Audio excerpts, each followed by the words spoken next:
You're watching ACC Network Extra as we welcome you to sultry Atlanta, Georgia.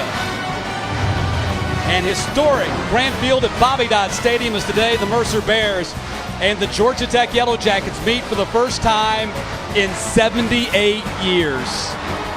And good afternoon, I'm Matt Stewart, joined by longtime college football and NFL head coach Al Groh. And Al, a lot of history between Mercer and Georgia Tech, but probably not many people watching today are old enough to remember any of it. And I'm proud to say I'm one of them, Matt. But the teams have a lot of history, not much rivalry there, but they know the history and they're anxious to repeat it.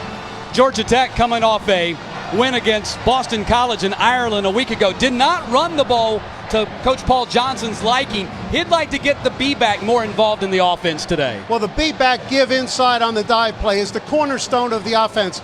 They were forced to be too much of a perimeter offense last week.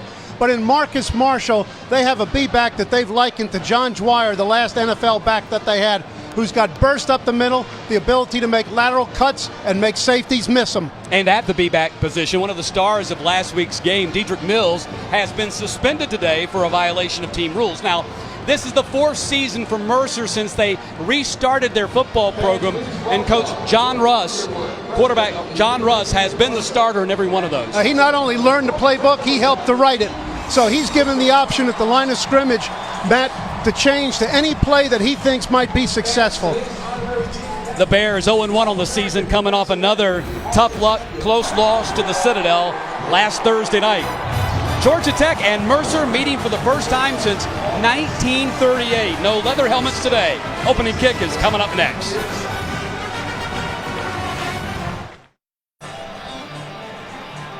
A lovely day for football in Atlanta, Georgia, and it's a hot day as well. No doubt the heat and the humidity will come into play this afternoon. Matt Stewart and Coach Al Groh as Mercer and Georgia Tech meet for the 16th time. In fact, Georgia Tech's first ever football game back in 1892. They lost to the Mercer Bears by a score of 12-6 at Macon's Central City Park. And there's Paul Johnson, the head coach of the Yellow Jackets, now in his 9th season.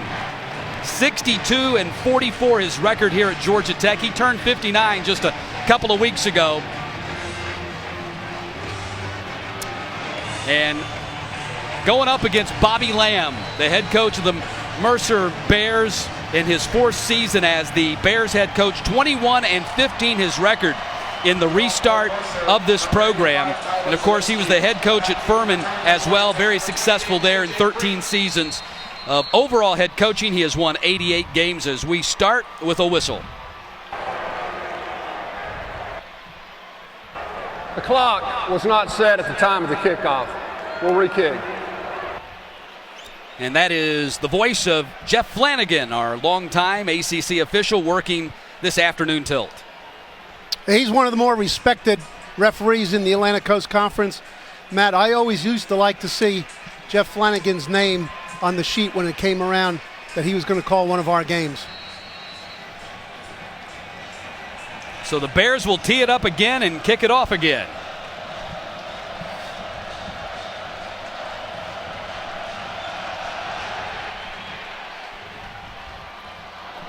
And the kick is taken at the goal line. And returned to the 23, and that's where the Yellow Jackets will start on offense. Well, this type of field position, Matt, is why Coach Bobby Lamb chose to defer and kick the ball off. He's clearly chosen to play field position, and that's what he got. Justin Thomas, the quarterback of the Yellow Jackets, the fifth-year senior out of Prattville, Alabama High School. He's making his 28th career start today. Only 47% his career completions after a disappointing junior season. Quay Searcy goes in motion, and he takes the toss.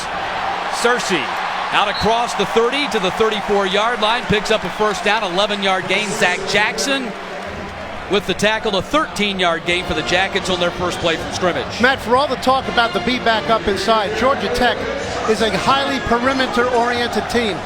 On that play, they went unbalanced and put the man in motion, so they had 8 blockers to the play side. That's just too many numbers for a defense to deal with. So 1st and 10 from the 36-yard line. Thomas goes to the air and throws complete to Ricky June, and Ricky June with the grab at the 45-yard line. And Eric Jackson, the corner, makes the stop about a yard shy of the sticks. Matt, this is very typical of a Georgia Tech start against a team in which they obviously have superior personnel. That is, give the defense exactly what they're not looking for. A pass on the second play of the game, a sweep on the first play of the game before they get down to the bread and butter stuff. Now on 2nd and short, we're probably going to see them smack it up in there, make the first down so they can operate again. 2nd down and 1. Pitch goes to Marcus Marshall. Got a lead block and a first down as he's tripped up out of bounds at the 49-yard line. Trip Patterson making the tackle for the Bears, and another first down for the Yellow Jackets. As we take a look at our impact players when the Georgia Tech Yellow Jackets have the ball. Yeah, well, that's 3 plays in a row to the perimeter. They're not having to deal with Austin Barrett in the middle, but his matchup on center, Freddie Burden, will be critical for the Bears. More unbalanced here, Matt. Let's look for the motion. So 1st and 10. Toss goes to Lynch. Patterson makes another tackle as Lynch gets to the 45-yard line and picked up close to 6 on the play. Good defense, Matt, is always making sure you're not out-leveraged and outnumbered. Okay, with that unbalanced line plus the motion, both of those things are happening to the Mercer Bears. The Bears are what is called a backer force team, and that's not enough defenders to that side with the unbalanced and the motion. 2nd down and 4 from the 44-yard line. A week ago, the Jackets were held to just 121 yards rushing. It was the 5th lowest single-game total in Paul Johnson's tenure here at Georgia Tech. Big, strong run right there by Marcus Marshall as he hits the interior of that line and picks up the first down.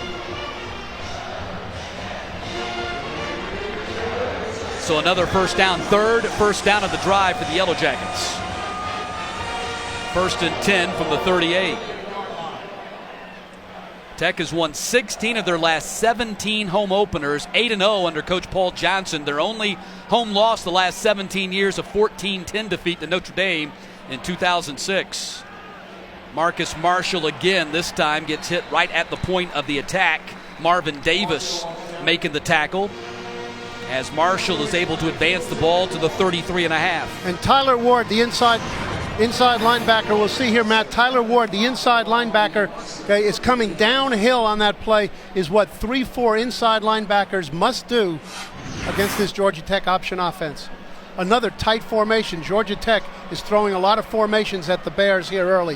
One change in the starting lineup for the Jackets on the offensive line is Andrew Marshall getting the start at left tackle today in place of Eason Fromeyan. And the ball came out at the end of the play after the run by Marcus Marshall. And we'll see if this is going to be a recovery for the Bears. The Bears certainly think so as the defense has left the field. Rolling on the field. Fumble. Covered by the defense. First down. Well, Coach, this was a big problem for the Jackets a year ago. Well, that's one of the things that really sabotaged their season, Matt. You're exactly right. One of the primary purposes for Georgia Tech in this game was just to clean up what Paul Johnson referred to as sloppy play last week and less than sufficient attention to detail, and that's another example of what they got to fix. Well, here's our first look at the Bears on offense. And Russ goes to the air and throws complete to his tight end, Sam Walker, who picks up the first down at the 36-yard line. A.J. Gray, the safety, making the hit. From the Bears, Matt, this game we're likely to see a lot of short drops and quick throws or bootlegs out of the pocket just like that to protect Russ from the Georgia Tech pass rush. Russ making his 37th start today. Has thrown for over 6,300 yards in his career. 18 touchdown passes a year ago, was 4th best in the Southern Conference. Leaks on the carry. Brant Mitchell, the linebacker, making the stop after Leaks picked up a couple of yards on the play. And now on 2nd down and long yardage, Georgia Tech will go to their nickel defense. And one of the Austin twins, in this particular case, Lawrence Austin, comes in at what amounts to the strong side linebacker aligned over the slot. Alex Lakes stands in there at running back. They'll rotate 2 running backs primarily today, Lakes and Usher. Russ, ball tipped at the line of scrimmage and still caught out on the edge by Irvin. Ball was deflected at the line of scrimmage by the pass rush, but Marquise Irvin came up with the catch. And throughout the course of the game, as the pattern becomes apparent, Matt, that the Bears are going to go to a lot of short drops and throws. That means it's going to be low throws, and this Georgia Tech pass rush will be putting their hands up all day long. 3rd down and 2 from the 45.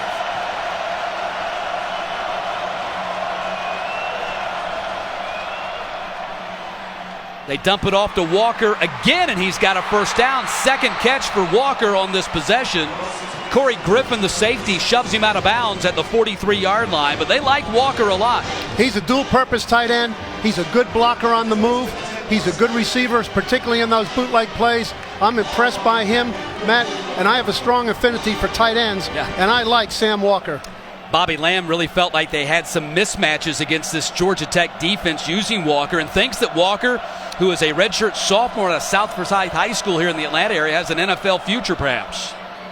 That's Lakes on the carry, Alex Lakes, who's kind of their power runner, the power read, one of the staples of their offense, and Lakes picks up a yard or 2 on the play. Keyshawn Freeman, the defensive end, making the tackle. Here come a lot of substitutions now for the Bears. As we take a look at our impact players when the Mercer Bears have the ball, Coach. The Bears are now going to a 2 tight end set for the first time. All right, and here's their version, Matt, of the unbalanced line as the tackle comes over to the right. Saw Pat Gamble at defensive tackle for Georgia Tech. Bobby Lamb was very concerned about their ability to block the defensive tackles in this ball game. They run the speed sweep right there, and nothing doing on the play. That was Stefan Huza, who's an actual cornerback on this team, but they're playing him on the offensive side of the ball today. P.J. Davis wasn't fooled by that one. Nice job on the fast read. He was out there, and in particular, a good open field tackle. We were told that Huza, who's a kick return specialist and a backup defensive back, would be seeing time on offense here today, and on this opening drive, we see him on the speed sweep. And now it's going to be 3rd down and 8.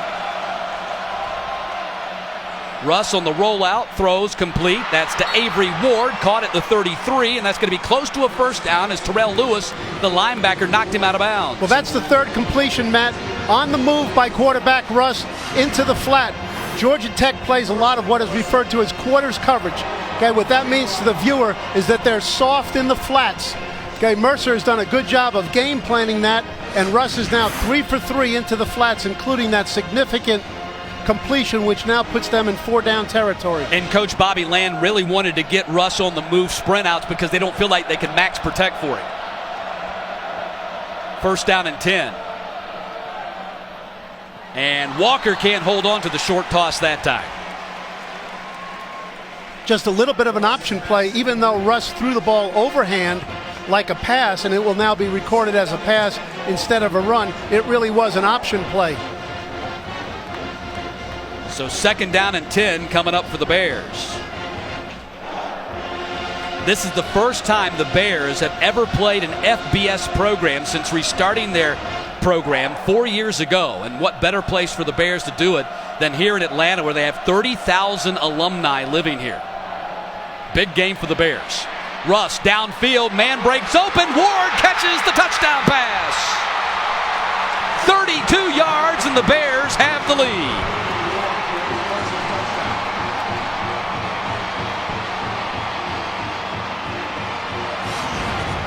Very slick play call by Coach Bobby Lamb, once again bringing his quarterback out into the flat, away from the rush. There was no pressure on him. Okay, nobody set the edge for the Georgia Tech defense, Matt. He was able to take more time and get the ball downfield on the crossing route from left to right. Cole Fisher on for the PAT. And the Mercer Bears, playing their first FBS opponent ever, have jumped out to a 7-0 lead here in Atlanta as John Russ tosses a 32-yard touchdown to Avery Ward.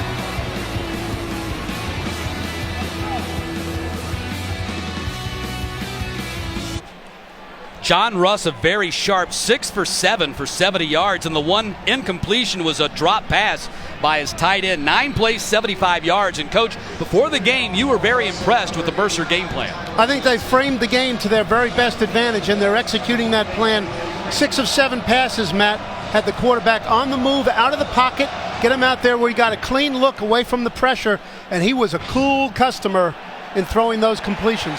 And they're going to rule that kick went out of bounds inside the 1-yard line. That's kick close. Out of bounds. Ball will be placed at the 35-yard line. First down. So that's a 10-yard decision right there. Had it gone another yard and bounced inside the pylon and out of bounds, that's the 25-yard line. Instead, it's the 35-yard line. Yeah, well, he shanked that one from the start for it to be that close to the pylon in the first place. That's cutting it too close, and boy, that's a good 15 yards worth of field position. That's a gift, Matt, before the drive ever starts for the Georgia Tech offense. So the Yellow Jackets, who were moving the ball effectively on their first drive until the old bugaboo of the fumble popped up and hit them when Marcus Marshall coughed up the ball, go back on offense here for the second time. Georgia Tech was primarily a perimeter offense on the first drive. Let's see if they continue. Thomas looking to the air and throws across the middle. It's complete up to the 47-yard line. Quay Searcy making the grab, a 13-yard catch, and Eric Jackson making the tackle for the Bears. Yeah, Justin Thomas must have been looking up at the video board, Matt, and said, hey, John Russ, if you can throw bootleg passes, I can throw them too. Nicely delivered, same type of situation, no pressure, set his feet, delivered it accurately. Searcy's already got 2 touches in this first quarter. He was one of the heroes of their victory last week in Ireland on a big 4th and 19 catch on their final drive. Thomas keeping on the option down to the 45-yard line and close to a first down. Isaiah Bueller, the defensive end, making the tackle for the Bears. That was the classic Georgia Tech triple option play. Ride the fullback, the B-back up inside, decide whether to give it or pull it. And you can see when Justin Thomas pulls the ball, he can accelerate and take the edge. Mercer's going to have to deal with these perimeter plays. So 2nd down and 2, ball at the 45-yard line.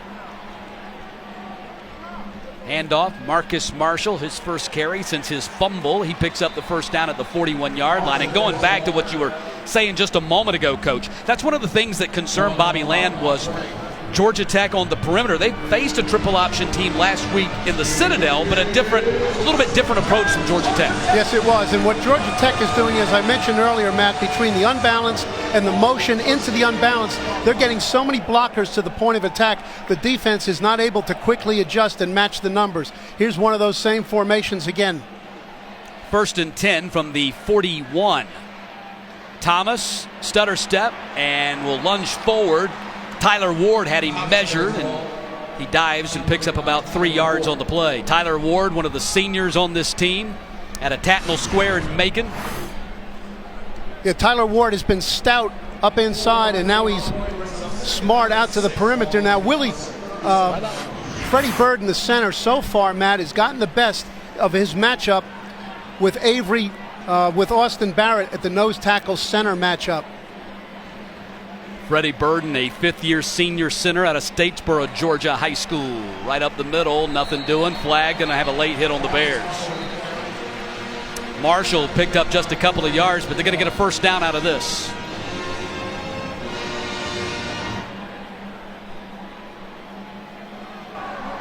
After the play, personal foul, number 51, unnecessary roughness, 15-yard penalty, first down.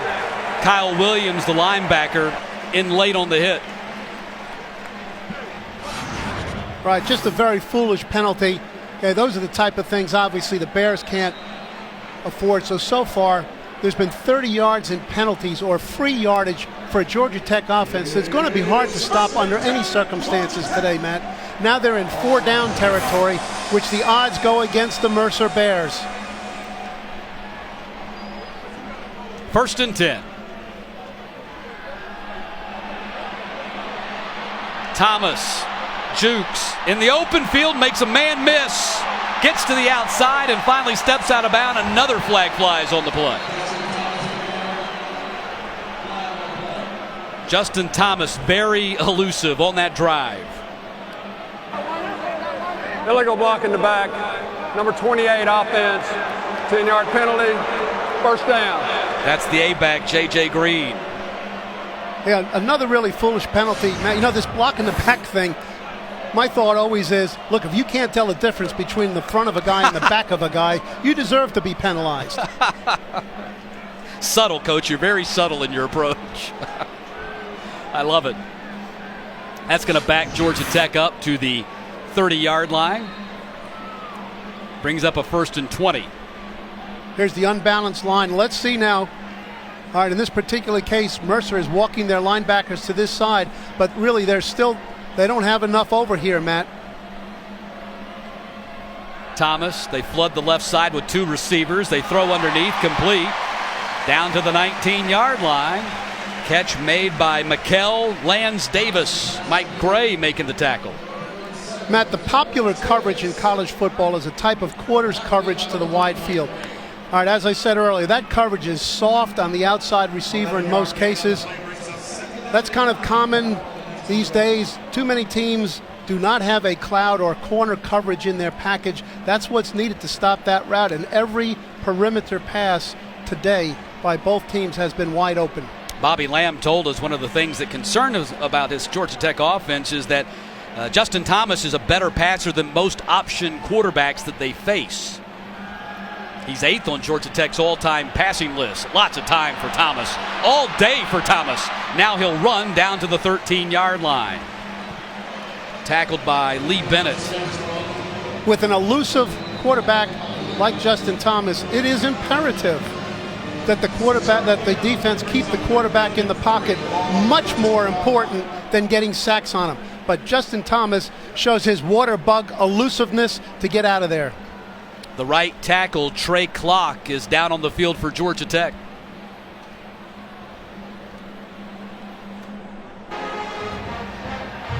Back at Bobby Dodd Stadium, 3:25 to play in the opening quarter. Mercer with the surprising 7-0 lead on Georgia Tech. I'm Matt Stewart, joined by Coach Al Groh. Bobby Lamb's team with the lead, but the Jackets in the middle of the 8th play of their drive, and a 3rd down and 3 as we restart action from the Mercer 13-yard line.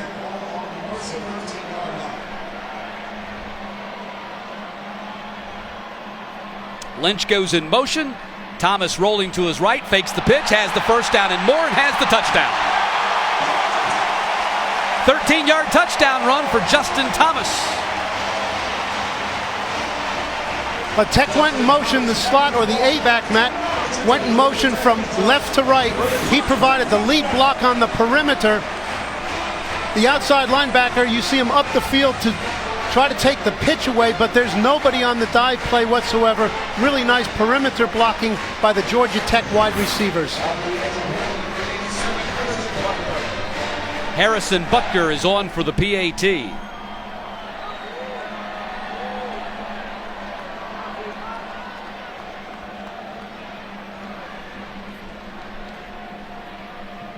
And we're tied at 7. No fumble this time. 8 plays and 65 yards for the Jackets, and Justin Thomas finishes it off from 13 yards out. We're tied in Atlanta.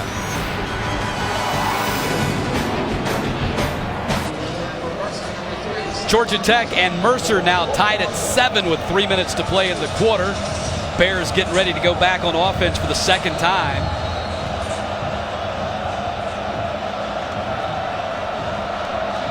Butker will kick it off, and this will be non-returnable, so the Bears will have it at the 25-yard line to start their 2nd drive. This is what happened on their 1st drive. It all started with their defense recovering a Marcus Marshall fumble. And the last play, Matt, that the viewer will see will be the most interesting one, in that the quarterback rolls out of the pocket from right to left, but the wide receiver lined up on the left goes across the grain of the defense from left to right on a deep over route. He beats the safety with his speed, and Russ beautifully just lofts the ball up and lets him run underneath it for the touchdown. A 32-yard touchdown pass to get the Bears on the board first here today, although the Jackets have now tied it up at 7, and now Russ and the Bears back on offense. Huza goes in motion again and gets the speed sweep. And Stefan Huza up to the 29-yard line.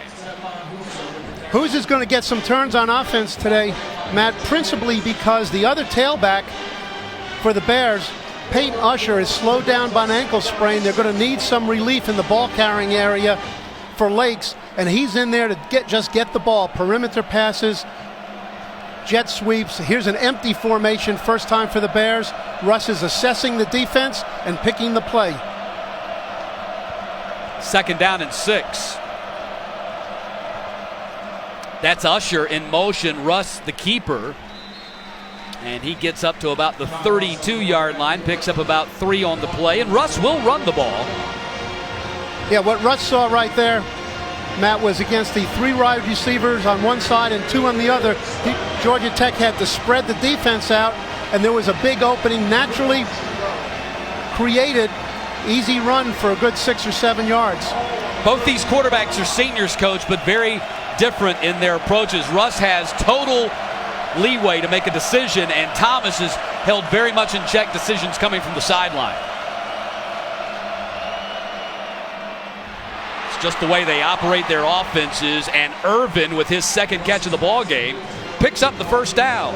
A well-conceived pattern by Coach Bobby Lamb against the expected man-for-man coverage on a 3rd and short. The motion man was able to beat the defender who was chasing him as he went in motion from left to right across the formation. And again, Russ out of the pocket with an easy throw. Bears now have 4 receivers stacked to their left. Georgia Tech with only 3 defenders. A diamond formation to the top of your screen. It's a 1st and 10 from the 38-yard line. And Huza was the intended target, and it went through 3 guys into the sideline, 2nd down. Terrell Lewis, he kind of knew what that stack was out there for. Okay, he burst through it, busted it up. It was a real traffic jam there. It looked like bumper cars out there, Matt. Yeah, it did. Mercer, a pretty balanced offense a year ago, 4th in the SoCon. They were 212 rushing per game and 200 passing per game. But I would anticipate that they'll be passing a lot more than running here today. The runs were just to create some balance in the offense. And off of Ward's hands, 2nd time in a row. A little bit different formation, but at the same time, same kind of concept and the same result in incompletion. Now, Georgia Tech knows that here quickly in the game that the Bears are going to be using a lot of quick passes out into the flat. So they're right up on the defenders, jamming and pressing the blocker who's the first man. This is an entirely different package of plays that Mercer has run from their first possession. And with the incompletion, Georgia Tech able to trade out some personnel, which is sometimes hard to do against this up-tempo, no-huddle offense. Russ on the rollout, pump fake, gonna run it, not get to the sticks, and it's gonna be 4th down. You spotted it correctly, Matt. The Yellow Jackets went to their nickel defense and put in an odd front. They walked 2 linebackers up on the guards to mug the blitz, but they turned it into an 8-man coverage, anticipating short passes. Worked very well for them. Russ out of the pocket, no pressure, but Georgia Tech countered with nobody being open for the Bears. Good defensive call in that particular case. Tyler Zielinski on the punt for the first time for the Bears, standing at his own 29-yard line, and Brad Stewart deep for the Jackets at the 16. Zielinski rolled nearly into the rush, hits it end over end, and Stewart watches it run by him and into the end zone, and so the ball will come out to the 20-yard line. That's a 57-yard kick, but only a 37-yard punt net. Big game coming up tonight on ABC at 8 o'clock. They are expecting 160,000 people at the Bristol Motor Speedway, which they have converted into a football coliseum for Virginia Tech and Tennessee tonight in the Great Smoky Mountains. Matt, you think the referee is going to start the game saying, let's play ball, or gentlemen, start your engines? Gentlemen, start your engines. Reese, Kurt, Samantha will be at Bristol Motor Speedway for the Great Coliseum game, 8 o'clock Eastern, 5 Pacific on ABC, also streaming live on the ESPN app and watch ESPN.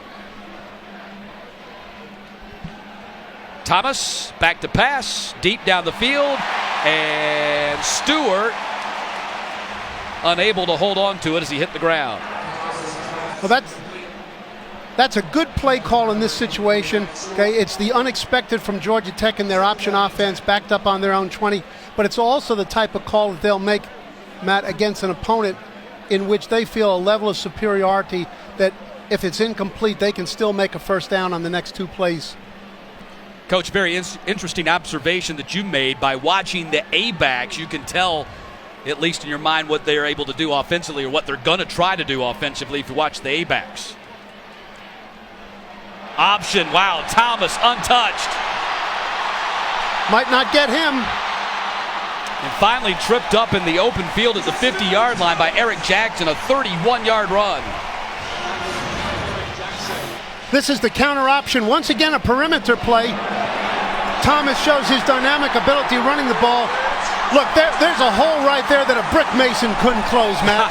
I mean, that's a tremendous, and that's a breakdown in the Bears defense. They're going to have to get out of this backer force defense to the play side. There are just not enough people there, and the safety who's supposed to take the quarterback is being victimized by these good blocks by the Georgia Tech A-back.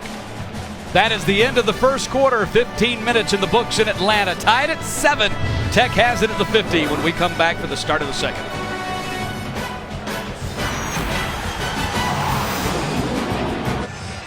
(7-7) as we start the second quarter. Starting right tackle Trey Clark on the sideline for the Jackets. His return is questionable. You see them icing his right ankle. It appears that they've moved Andrew Marshall, the starting left tackle, to right tackle, and Eason Fromayan, who was the starting left tackle last week, has checked in to play left tackle here in the absence of Clark. Griffin goes in motion. They give it to motion. And Griffin has the first down at the 38-yard line. Lee Bennett making the tackle for the Bears, 11-yard pickup. Matt, I could tape record my analysis of that unbalanced formation with motion and the toss play towards the unbalanced side and why it works. It's going to be the same every time until there's a significant defensive adjustment from the Bears, which so far, okay, they haven't shown any tendency to make. Justin Thomas with 94 yards or offense, or 1 more yard than Mercer has as a team. 62 on the ground and 32 in the air. 3 of 4 passing, 5 carries. Marcus Allen, couldn't ask for a better name if you're a running back, and he picks up 3 yards to the 35. At this stage of the game, Matt, both quarterbacks, Russ and Thomas, have the most carries on their respective teams. The difference is the yards per carry for Thomas is up in the 12s, and for Russ it's in the 4 yardage area. So 2nd down and 6 coming up. Ball at the 35. 3rd possession for the Jackets. They fumbled their first, scored on their second. Searcy went in motion. They run the option. Thomas the keeper. Thomas down to the 29-yard line. Trip Patterson making the tackle for the Bears, and Thomas close to the first down. Well, this is a running quarterback, an effective running quarterback who can be an effective passer. John Russ is the opposite way around, Matt. He's an effective passer who can be a decent runner. Thomas led the Jackets on the game-winning 59-yard touchdown drive last week in Dublin, Ireland, in the 17-14 victory over the Jackets. Thomas now 6 carries for 68 yards. Marcus Allen with the carry, got stuck hard by Tyler Ward as he passed over the 30-yard line and down close to the 25. Nice push by the offensive line, particularly Freddie Burden. Freddie Burden's quickness, Matt, is proving to be an advantage over both of the nose tackles that Mercer has had in there, Avery White and Mitch Mathis. Freddie's just a little too quick to the front side of these plays, which is the way the center goes all the time in this Yellow Jacket front side offense. Yeah, Freddie was a high school tight end at Statesboro, Georgia High School. They converted him into an offensive lineman when he got here. Thomas got tripped up by Kithcart. And Freddie knocked the nose tackle Mathis back about 4 yards on that play. He's just too quick to the front side, and that's going to allow the B-back some nice creases on the straight classic dive play. Coach Paul Johnson says that Freddie Burden's a little bit more athletic than his predecessor at the center position, Shaq Mason. But Mason's a little bit more physical, and of course Mason now a starter with the New England Patriots. 2nd down and 8 from the 23-yard line. Searcy goes in motion. Again, Justin Thomas has all kinds of time. Miscommunication on the route. I think Ricky June was the target. He broke in and the pass went out. Matt, while we have a moment to point this out, what the people watching can pay attention to is when the A-back or slot man or a wide receiver goes in motion across the formation. If he goes in motion into the backfield, 8 times out of 10 it's going to be some type of option play. If he goes in motion flat across the formation as he did on that play, it's going to be a pass or a speed option to the wide side. And it was a pass to the wide side that time. Ricky June, who was the intended target on that last route, lines up at the top of your screen. And again, a pass route. June again the target, makes the catch at the 11. And Ricky June down to the 6-yard line. Matt, Justin Thomas may be an option quarterback, but the way he drilled that ball in there, any quarterback would be proud of that throw. He sprinted from under center out to his left, set his feet, and when Justin sets his feet and gets his feet underneath his pads and in good balance, he can really zing the ball as he did on that one. Thomas entered the game with 3,314 passing yards, good for 8th in the Georgia Tech all-time record book in passing yards. It's 1st and goal to go for the Jackets. And Matthew Jordan in at quarterback, and he dives down to the 1-yard line. He's kind of their bull quarterback, much like Tim Byerly had the role he had for the Jackets back in the 2014 season. That's a called quarterback keep. Matt, in fact, it's called QB follow in this offense, and it's designed for the quarterback to use the B-back dive as a lead blocker and just power his way in, and that's why Jordan is in there. It's just a little bit bigger quarterback and, frankly, one less hit that Justin Thomas has to take. 11th play of the drive as Jordan stays in there, follows the block, and scores the touchdown. Second touchdown of the season for Matthew Jordan on the 2-yard run, and the Jackets have their first lead of the game. You know, that's pretty good work if you can get it. Justin Thomas leads the team all the way down the field. You get a chance to go in for 2 plays and become the leading scorer on the team. Very methodical, effective drive. As Coach mentioned, Justin Thomas did all the heavy lifting, and then Matthew Jordan got the glory at the end. Well, 2 bullseye throws by Justin Thomas to go along with his 32-yard run. Okay, really showed his all-purpose ability. Really a nice drive for him. Last year's Butker with the PAT. Matthew Jordan with the touchdown. Georgia Tech on top, 14-7 here in Atlanta.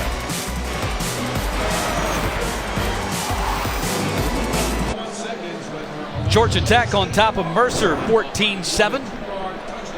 And even though the Mercer Bears grabbed the early lead in this ballgame, Coach, it's apparent through the first 19 minutes of this game defensively, the Bears have a real problem with the Jackets on the perimeter. Matt, one of the core concepts of the Georgia Tech offense is to use formations and motion to outnumber the defense at the point of attack, principally to the wide side of the field. Unless the defense can get enough players over there in a hurry. Okay? Look, even Napoleon couldn't win a war like that. Well, this is an old rivalry, but not quite that old, as Huzzah will take a knee in the end zone, and the Bears will bring it out to the 25-yard line. Well, this old rivalry, Matt, is going to need some new solutions from the Bears defense to the perimeter. Offensively, okay, they've got an effective plan, particularly the one that they utilized on the first series. They changed their approach on the second series. Good idea, throw other things at Georgia Tech, okay, but now it's kind of time to work back to those things that were most effective. By the same token, Georgia Tech hasn't made too many adjustments either. Okay, hard to tell last series because of the change in approach. Let's see what the Bears do this time and see if the Jackets have adjusted. 16th all-time meeting between these two. Georgia Tech leads the series 13-1-1. In 1914, the Jackets beat the Bears 105-0. Walker, the tight end, with the grab as the tight end makes the catch after Brant Mitchell, the linebacker, went for the pick. Another really cool throw by Russ. He put it right on the receiver's hands. Okay, a nice grab by Walker, reaching away from his body. He's a snatcher, not a body catcher. Okay, that's a tricky little phrase that scouts use, and it's favorable to the person they're talking about. Walker with 3 catches now for 29 yards. 2nd down and 5 from the 30.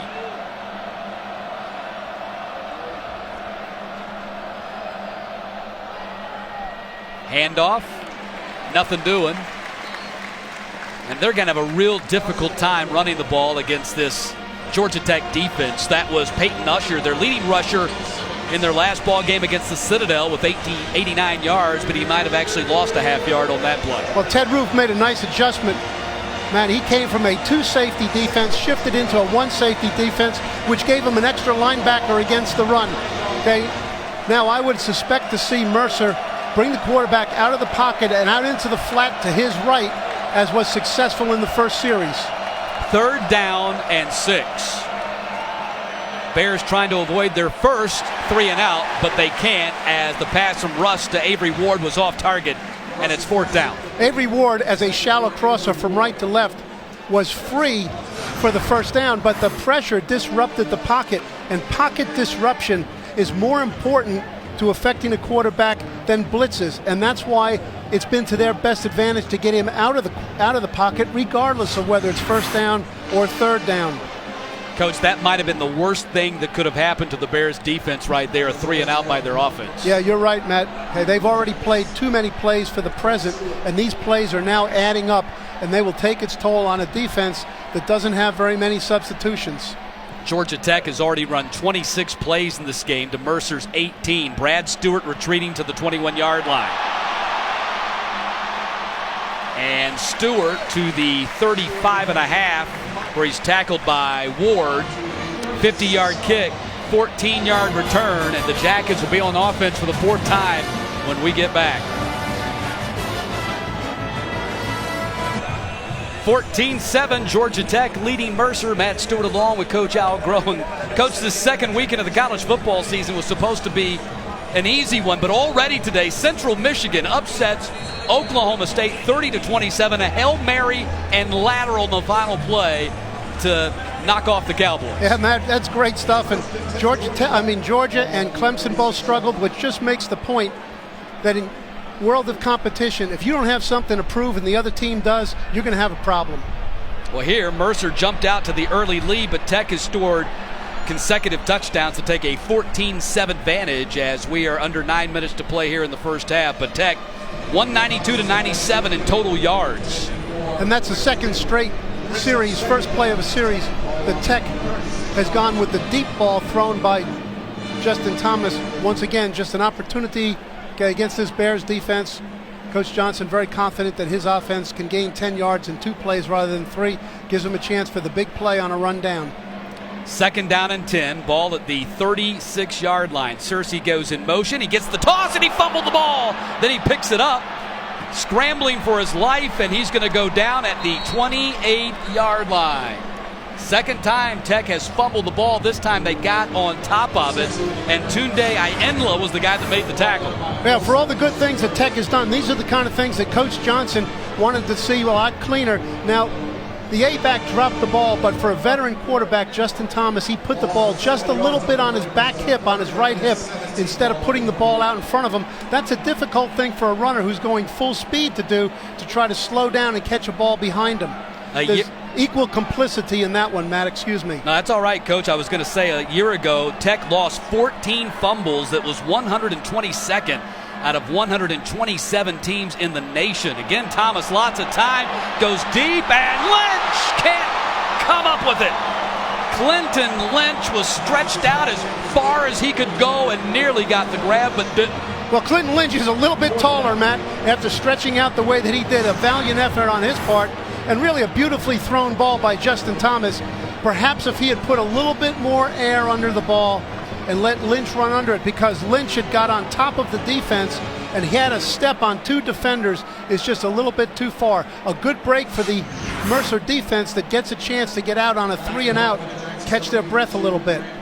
That's the first 3 and out, and a shank off the foot of the Jackets' new punter, Grant Asen. Ryan Rodwell had been their starting punter. They opened up the competition this week because Rodwell did not kick well against BC, and Asen in his first attempt here today against Mercer shanks it. Mercer has the ball when we get back. Well, even though Grant Asen kicked this off the side of his foot, it was still a 42-yard kick. But I'm sure, Coach, nothing frustrated you more when you were as a head coach as to have kicking problems once the season started. That's right, Matt. That's because nothing can change the outcome of a game faster than a special teams play. Mercer back on offense, and Russ under pressure going to go down and take a quarterback sack. Henri Saint-Amour making the quarterback sack at the 28-yard line. Well, of all the bootlegs that the Bears have run, they've all been naked bootlegs. That is, no blocker out in front of Russ. On that particular case, that was the first time they pulled the guard out to protect him, and the guard thoroughly whiffed and allowed the sack. Okay. Now here, Tech has gone to more of a nickel look. They've got more speed on the field. They can change their coverages up. 2nd down and 12.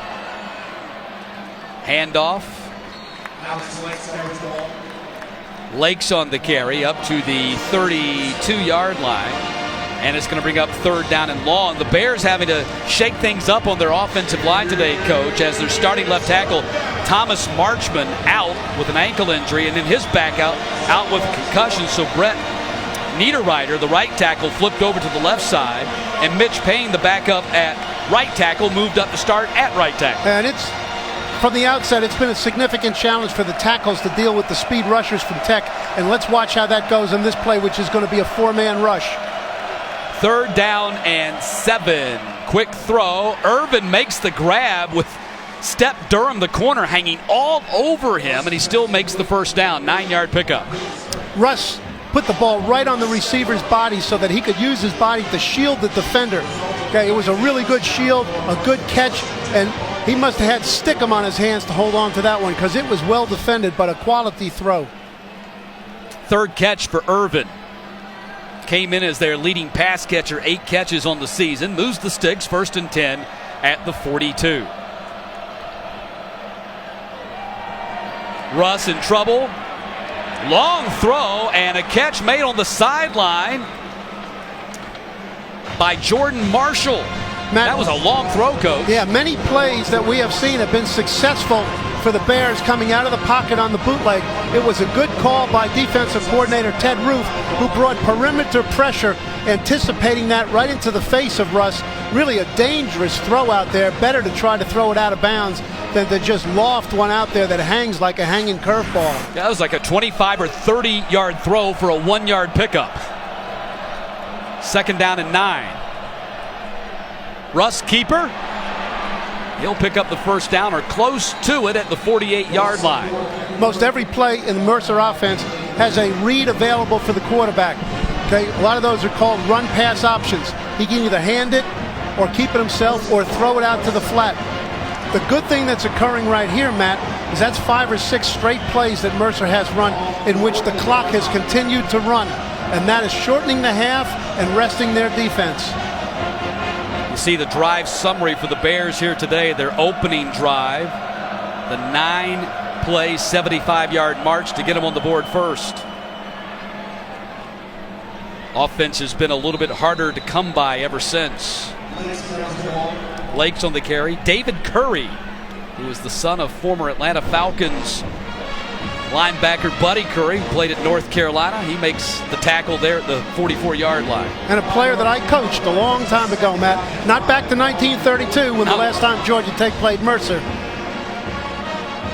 David Curry, his daddy, Buddy, was quite a ball player. He was a fearsome linebacker. He was fun to coach. And a great Atlanta Falcon. David can be a shadow of his dad. He'll be a great ball player, too. Lakes on the carry down to the 41-yard line. Pickup of 3 on the play. And it's going to be 3rd down. Alford making the tackle for Georgia Tech. Keyshawn Freeman slanted inside from his defensive end position, used his quickness to get in the guard tackle gap, and was on that play from the start. Coach, this is a 3rd and 2. What would you do? Ted Roof said he expected to see some runs on 3rd and short by the quarterback. Hey, what's been working for the team so far? All right, get the ball to the perimeter, run these bootlegs, quarterback under center. Here, I think, is probably a Trojan horse to the fact that the ball's going outside.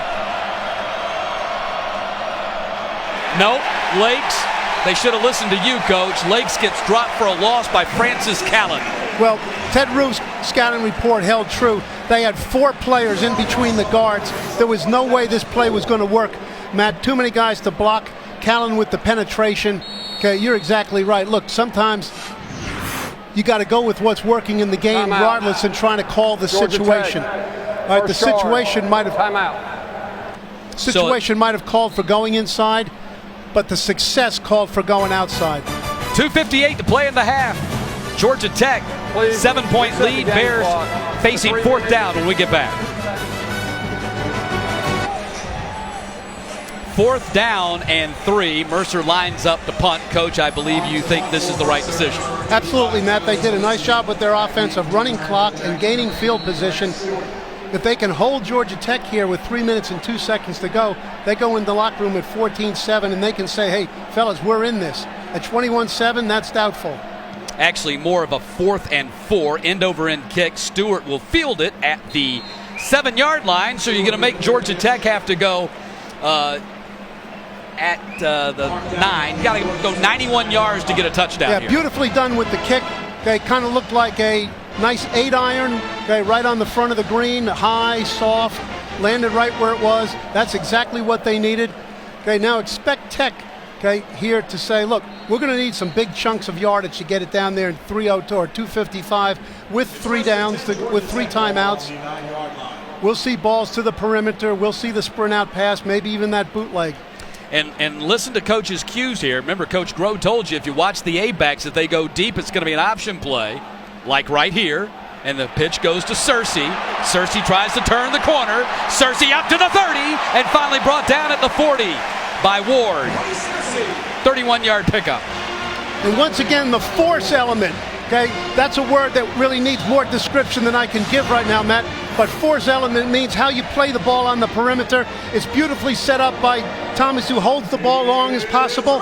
And the blocks are made on the edge. And Searcy just outruns the defense. Once again, no solution by the Bears to that issue. 1st and 10 from the 40. Watch the A-back. Again, this should be an option play. Again, it is. And it goes to Lynch. And Lynch turns the corner again. And Lynch up across the 50 to the 44-yard line of the Bears. And so on 2 quick plays, they advance from their own 9 to the Bears' 44. Yes, and just let's give some credit on these 2 plays to the blocking by the A-backs on the perimeter on the safety force man. They've tied them up so effectively that, as you can see, it's clean run. Hey, that's fun running for those tailbacks. Okay, or those pitchmen. They just catch the ball and run. It's like warm-ups. And watch the A-backs. As Coach told you, if they go flat across the line, this is going to be a play to the perimeter or a pass play.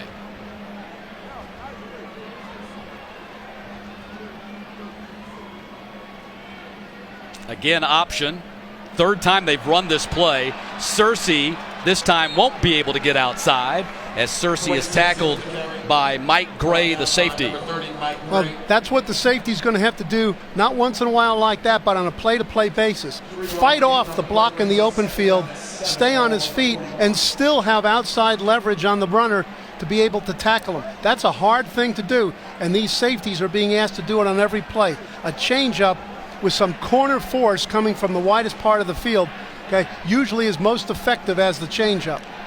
2nd down and 7, ball at the 41. They've run 3 consecutive options, 2 to Searcy and 1 to Lynch. Dropping back to pass, Thomas to June, caught it at the 10-yard line. Great body control by Ricky June. This is one of these back shoulder throws that so much is heard about these days. I don't think that one was intentional. A lot of these quarterbacks will throw it to the back shoulder when the defender is on top of the receiver. In this case, I think he was trying to throw it over the top because the receiver was winning. He just underthrew it, and Ricky June made a wonderful adjustment to it, put Tech in the low red zone here with plenty of time. Yeah, they've gone 81 yards in less than a minute.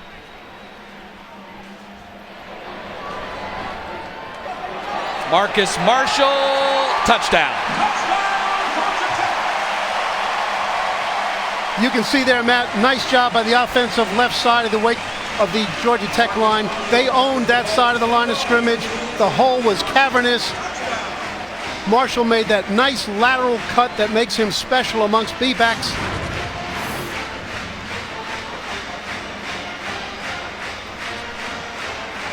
Coach, hindsight being 2020, would you have gone for it on the 4th and 4 now? No, what I would have done is I would have fixed the perimeter force problem a long time ago on defense. There you go. Smart answer.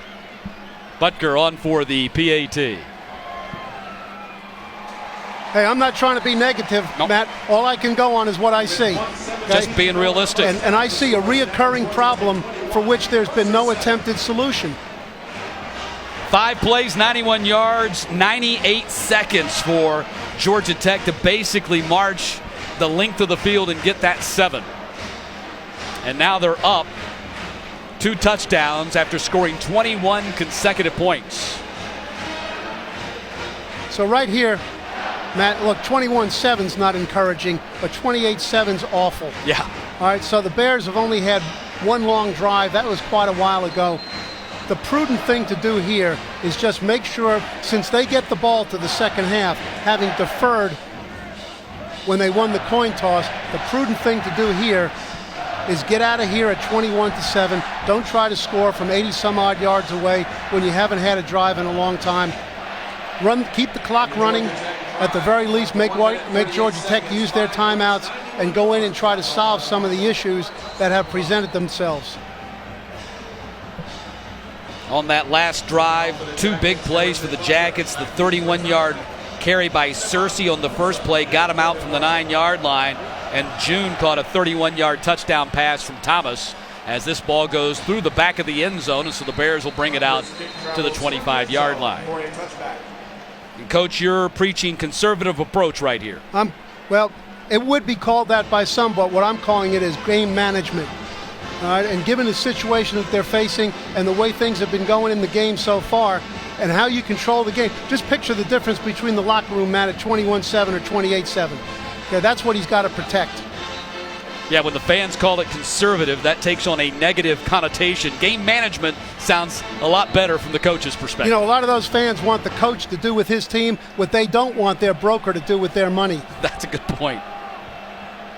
1st and 25 for the Bears. 1st and 10 from the 25, I should say. And Paul Johnson calls a timeout. Timeout. Georgia Tech.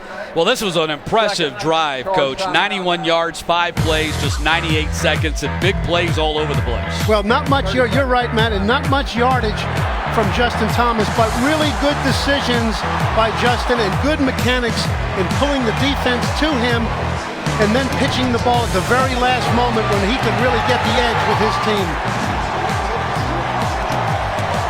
Jackets have 195 yards rushing already here in the first half against the Bears today after just 121 on the ground against a pretty stout BC defense last week. Don't let the fact that the Eagles were 0-8 in the ACC fool you. They've had a very good defense the last couple of seasons. Their defense hasn't been their issue. Matt, they led the country in defense last year, which is incredible in any circumstance, but when your offense is ranked 117th in the country in offense, to play that kind of defense and be on the field so much is really quite an accomplishment. So that was a tough test for Georgia Tech last week. Tech is in their nickel defense right now.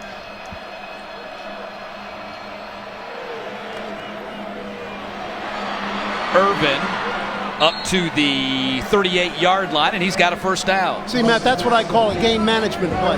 You don't have to run the ball on every play for it to be game management. You just got to make sure you keep the clock running until it gets to the point where the other team can't get it back. 1st and 10 from the 38-yard line. Lakes with the catch, and he gets up across the 45 to the 46. Patrick Gamble, the defensive tackle, making the stop for the Jackets. 2 straight screen plays, wisely called, got them in good field position. Now the clock is under a minute, and Georgia Tech has already used a timeout. This might be time that you can open it up a little bit and safely feel that the other team won't get the ball back. Will be a full timeout. So a timeout called with 49 seconds to play. Tonight on ESPN, it's Arkansas and number 15 TCU from Fort Worth. A great test for both these teams after not so great Week 1 wins. A game of contrasting styles with the Hogs on the ground and the Horned Frogs in the hurry-up, no-huddle college football primetime presented by Hampton by Hilton. 7 p.m. Eastern on ESPN, also streaming live on the ESPN app and watch ESPN. That'll be a fun game tonight. So the Razorbacks take on the Horned Frogs.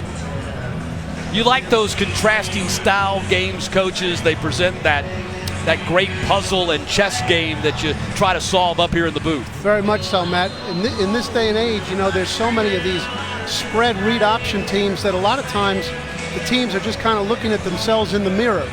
And the chess game is limited. The players and coaches are very familiar with their styles. When you go against contrasting styles, it takes some real game planning and work during the course of the week. 2nd down and 2, ball at the 46, 49 seconds. Bears have a pretty good field goal kicker, and Cole Fisher hit a 47-yarder last week, and they probably need about another 25 yards to get in his range. Lakes on the carry. They keep it on the ground down to the 47-yard line. That's 3 straight times that Tech has gone to the 3-man rush. They mugged the blitz. That is, they faked it with the linebackers. Mercer had a good idea what was going to happen. The clock stopped momentarily. They're in operating territory now. Bears have 2 timeouts remaining. Clock running at 34 seconds. Lakes again batters off 1 and down to the 43. 27 seconds, and the clock stopped by the Bears using their 2nd timeout. And Coach Lamb thought he might sneak another one through there. Okay, what he's really working to do here with his field goal kicker, who was 3 for 3 last week, is at least get himself into field goal range, which I would say in this particular case would be the 25-yard line, to have a legitimate chance at scoring points.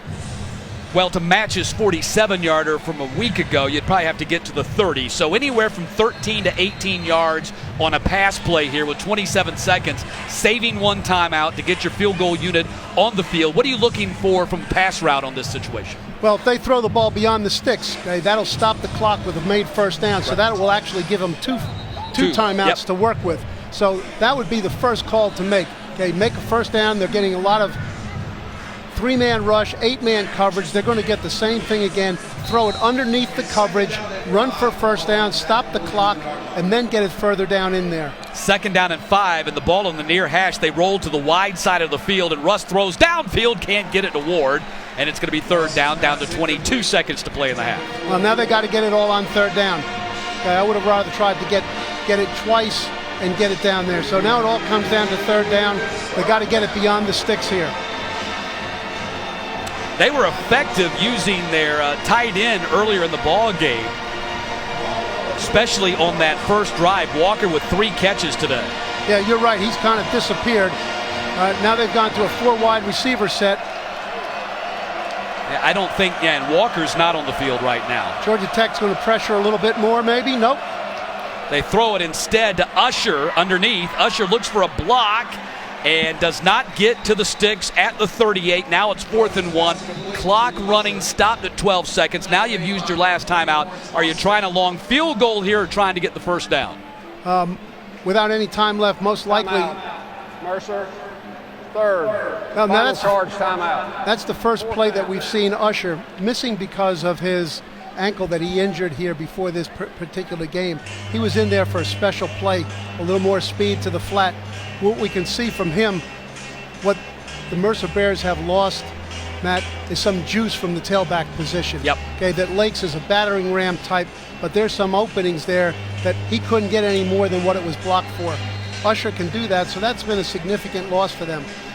Okay, this is a decision here for the Bears. The thing is here, if they gain the 1 yard to make a 1st down, how much closer is that going to get them to attempt the field goal? And you don't have a timeout, so you can't run the ball. You got to throw the ball to the sideline, right? Right. I mean, your real option is just to throw the ball to the sideline and try to pick up the 1st down, stop the clock, and get your field goal unit on. You throw it anywhere in the middle of the field, the clock's going to run out on you. The defense here is to jam the wide receivers and don't let them get close to the sideline. Rush rolls to this sideline. They get it to the sideline, and no, out of bounds. Not a catch. Jordan Marshall looked like he made the grab, but he was not in bounds, and the ball goes over to the Jackets. Ball out of bounds. That could have possibly meant 3 points for him right there. Watch it again. Does he have a foot down? It is hard to tell. Looks like, yeah, it looked like he was in bounds. Pass thrown to the outside, and Irvin cannot hold on to it. A little bit behind him, and now it's third down. So Tech now is playing their corners tighter on the wide receivers, particularly to the sideline, and bringing a safety down to stop the run. They've read what the game plan is for Mercer well, and they've got an answer for it. They've now gone to their nickel defense. Here's that odd man front, which they've been playing a lot of 3-man rush and 8-man zone coverage from. Might be time to change it up a little. Walker, the tight end, is in the ball game, lined up tight on the near side, and he'll go out. Instead, they dump it off to Lakes, who picks up the first down, bounces off a man, and Lakes finally got to the ground at the 42-yard line as Step Durham, the corner, made the tackle after a 14-yard pickup. Nice job by Bobby Lamb going back to a play that was successful for him at the end of the half. Okay, that is the screen to the back. Hey, they had a decent gain for first down, but Lakes just doesn't have enough juice to turn that big opening into an explosive play. Usher in at tailback now. We would expect to see him come to the edge, perhaps on the stretch play. 1st and 10, ball at the 42. Stays in to block, and that's the tight end Walker. They go back to him for the first time since early in the ball game, and that'll be the 4th catch for him today. It is, but there's Tech playing that press coverage over into the short side of the field. There's not going to be much catch and run that comes out of that. Jumped the gun on that. That was not 87 Walker. That was 86 Kelby Brock making his first catch of the day. Tech goes back to its regular defense, takes the nickel out. Every time Mercer puts 2 tight ends in, then Tech goes back to its regular defense. 2nd down and 6. Russ will run it. Hard collision at the 49. Picked up about 2.5 or 3 on the play. Well read by the Georgia Tech linebackers and safety to that side. They came down on it, but the run by Russ puts them in makeable 3rd down circumstances. It's a 3rd down and 3. What are you going to do on this one, Coach? Well, I'm certainly not going to ram it up into the middle as happened last time. I'm going to come to the edge with a run-pass option for the quarterback or a bootleg. I would expect Tech to bring the nickel corner off the slot to create pressure. They flood the right side, and they throw complete out of bounds at the 49. Did not pick up the first down on the completion to Irvin. Essentially the same play, Matt, at the end of the half that was not challenged. It puts them now in makeable or attemptable 4th down position.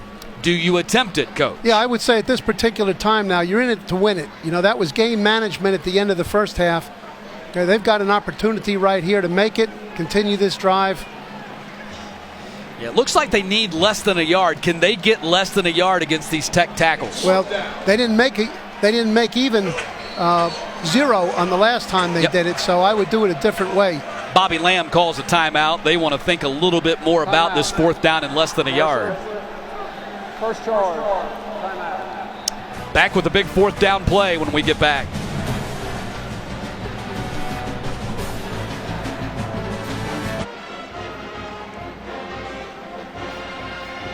Fourth down and less than a yard to go for the Mercer Bears here in the opening 3 minutes of the 3rd quarter. Down a couple of scores. This could really determine how this game goes in the second half, if they get the first down or they don't. Tech has massed a lot of bodies in the middle. They got 7 loaded up in the box. I mean, tight on the line. Huza goes on the sweep. Got the first down. Stephon Huza, who is a cornerback they're using on offense here today because of depth issues, picks up the first. Corey Griffin made the stop for Tech, but the Bears moved the sticks. Well, nice play, nice call by Coach Lamb to utilize his personnel, use Huza as a speed player getting to the edge. He's the fastest guy he's got available to him today with Usher down, and a change of play call from the previous time that didn't work. And Coach, you say Usher down. We've seen Usher, but he's limited because of an ankle injury. He doesn't have the speed and the burst that he typically has. That's correct. He's been in for 2 plays so far in this game. So 1st and 10, ball at the 46. Reed, throw by Rush, and misses Walker, who was tight, covered by Corey Griffin. And Tech continues to be more aggressive on first down by bringing the safety down and sometimes adding the linebacker on a pressure as they did on that particular time, bringing the middle linebacker inside and heavy pressure on the quarterback, Russ. Whenever they try to throw the ball down the field, the pressure is really too much for him to get set. Russ is one of 28 seniors on this team for the Bears. They throw the tunnel screen, and Irvin close to a first down at the 36-yard line. Irvin's had a real nice game so far, Matt. He's coming in from the left on a hard slant with blockers sealing the edge for him. He reaches up. Now, he knew there were going to be a lot of defenders in there, and he had no fear to extend his arms and reach for the catch. It's pretty impressive on his part. They're going to say Irvin's about a yard short, maybe a little bit less than that. That was his 6th catch of the day for 44 yards. Mentioned that John Russ playing with a heavy heart. His grandfather passed away this past Saturday. His grandfather had seen every game that he had ever played until missing last Thursday's game at the Citadel. Had seen every 7-on-7 he had ever played. And so Russ playing with a heavy heart today with the passing of his grandfather earlier this week. And he's an Atlanta kid from Beaufort, Georgia, played at Mill Creek High School. Matt, that story sounds somewhat similar to the story of Brett Favre when he lost his dad. Yep. Came Came back and had that fantastic game against the Raiders on Monday night. Well, John Russ is having a pretty terrific night in memory of his grandfather today. He's 18 of 26 for 151 and a touchdown.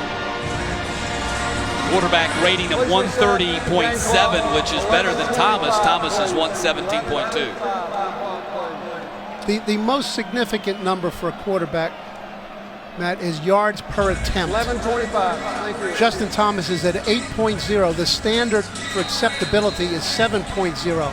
So in that regard, Justin Thomas is having a really good game passing the ball.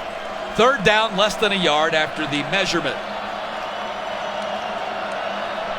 Here's the same Tech short yardage defense. Plenty of people between the guards. Lakes, first down carry for Alex Lakes. Brant Mitchell making the tackle for the Yellow Jackets. You know, it's significant here, too, for the Mercer Bears overall in their defense, Matt. On the body clock, their defense hasn't played in a long time. Yep. Their offense was out at the end of the first half. They had halftime. They've now had the ball for almost 5 minutes in this quarter. This should be a big energy boost for them. Yeah, at one point, late in that first half, Tech had a 26-18 plays run advantage against Mercer. Now Mercer on top of them, 43-35. Please set the game play clock to 25 seconds, please. 25. So 1st and 10 for the Bears. Ball at the 34.5-yard line. First time the Bears have ever played an FBS opponent since restarting their program in 2013. They've got future schedules against Bama, Auburn, Vandy, and Memphis. So this is just their first of many forays up against the FBS in coming seasons. Against this look now, as they have been doing, 8 in the box here for Georgia Tech. Time, and they run the screen pass to Usher. And Usher, with his biggest play of the game thus far, gets close to a first down, about a 9-yard pickup to the 25. A.J. Gray, the safety, making the stop for the Jackets. Matt, that's 5 straight screen passes they've completed for an average of almost 10 yards. That screen pass on early downs is really paying off. It's getting the ball out to the perimeter in what essentially is a sweep play, but without the fast reads from the linebackers.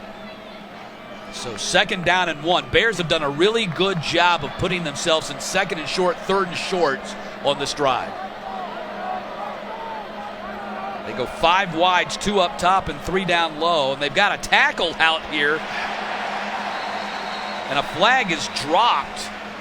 They had number 73 for Mercer was split out as a wide receiver. That's Brett Niederreiter. Illegal formation. Offense had 5 men in the backfield. That penalty be declined. 3rd down. I don't know if we can see that on the replay, but 73 Brett Niederreiter, the tackle, he's off. He's at the bottom of your screen. You can't see him right here. Matt, you might remember the Patriots against the Ravens playoff game 2 seasons ago. They ran a similar play in which the Ravens misdiagnosed it, covered the tackle and did not cover an eligible receiver. That's the principle behind that play. Unfortunately, it backfired for Mercer because in removing that tackle, they only had 4 effective pass rushers. Right. Therefore, Russ was on the ground. They went from a 2nd and a foot to 3rd and 4+. Timeout. Mercer. So the Bears Second charge timeout. used their 2nd timeout of the half already. And a big 3rd down coming up for the Bears when we get back. Less than 6 minutes into the 3rd quarter. Bobby Lamb was the winning quarterback for Furman over Georgia Tech back in 1983. Coach, here's a look at the penalty. Tell us what happened. Well, this is a really nice job by the guys in the truck, Eric Lilly and his crew, to pull this up so we can see the right tackle is too far back. The 5 receivers spread are all legal, but it's the right tackle that they called as being the extra man in the backfield. And that was number 70, Mitch Payne. And he was just kind of fudging a little bit with his leg in the backfield. And we see it sometimes. We see it worse than that sometimes, and they don't call it. We do, but, you know, he was pushing the envelope, and he got called for it. So 3rd down and 5. Protection for Russ. It breaks down. He runs and picks up the 1st down at the 20-yard line. Well, what a nice job by John Russ. He showed his cool and his poise and how a veteran plays. Tech once again really working that 3-man rush. But when there are only 3 guys rushing, rush lane discipline is so important. And in that case, there was the rushers got pushed to the outside, which created a big opening, and Russ is aggressive in taking it. I tell you what, Coach, it doesn't matter whether it's FBS or FCS. When you've made 37 consecutive starts, there's a good chance you know what you're doing and you're a little savvy out there. Little trickeration here. Looks like they want to throw a pass downfield from the halfback, and incomplete. That was Josh Jones, I believe. Josh Jones, who's a backup wide receiver, threw that pass, incomplete. So Mercer trying to throw some tricks at him here. Well defense by Freeman over here on the left. He stayed at home. Okay, he was in position to pressure the guy throwing the ball, the receiver coming up. But that's a good call, Matt. This is the time, the place on the field to run it. They're in 4-down territory. They tried to get one. They know the next 20 yards is going to be tough. Okay, those are the things you got to do as an underdog to try to win the game. 2nd down and 10.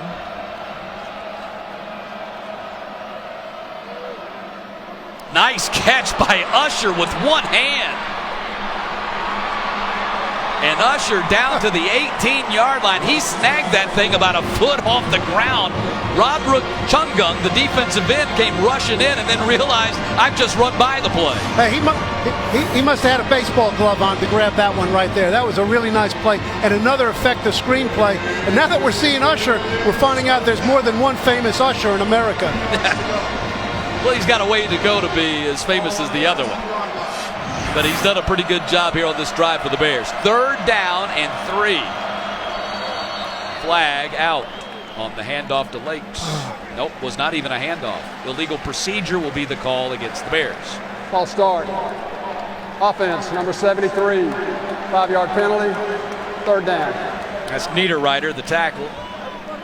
Right now, Matt, these 2 tackles are really putting the Mercer Bears in a hole with unnecessary penalties. And again, Brett Niederreiter playing left tackle today, moving from right tackle because of the injury to Thomas Marchman. Niederreiter's an interesting story. He was at Temple, went online and found Mercer. He really didn't even know what Mercer was. Found him online, came to the Mercer Bears, and played 10 games at nose tackle before they moved him over to the offensive line prior to the start of last season. Mercer, 3rd. Wow, the Bears have used every one of their timeouts on this drive. And we'll take one, too. Another big 3rd down conversion facing the Bears when we get back. 3rd and 8 for the Bears. Coach, what you calling here? Well, the Bears have completed 6 straight screen passes all to the left. I'd go with what's been working, the screen pass, but I'd come out here to the right to the wide area of the field. Bears have used 7:36 in all 3 of their timeouts on this drive. They go back to the left and the tight end Walker, and he will not pick up the 1st down. Stopped at the 15-yard line by Brant Mitchell. And A.J. Gray, the safety, was over there. A smart play by those two players. That was a form of screen pass, just a throwback screen, a good call off the sprint out play. But those two guys knew their job, and in particular, Griffin kept his eyes on his receiver, and he was there to make the play. Now, that's smart football, Matt. Yep, Roderick Chungun was the guy who made the tackle, and now it's going to be a 32-yard attempt from the left hash, the far hash, for Cole Fisher. And Fisher converts and cuts the Georgia Tech lead to 21-10. That's a really positive drive, a lot of good plays. More good plays by John Russ and his receiver stepping up for him. It's a well-called drive. 3 points plus almost 9 minutes of possession. Yeah. 8 minutes and 20 seconds. Yeah, Tech is yet to hold the ball here in the half. What a break for their defense.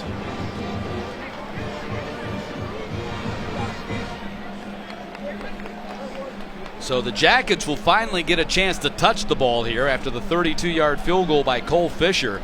A 17-play, 61-yard drive that took 8:20 off the clock.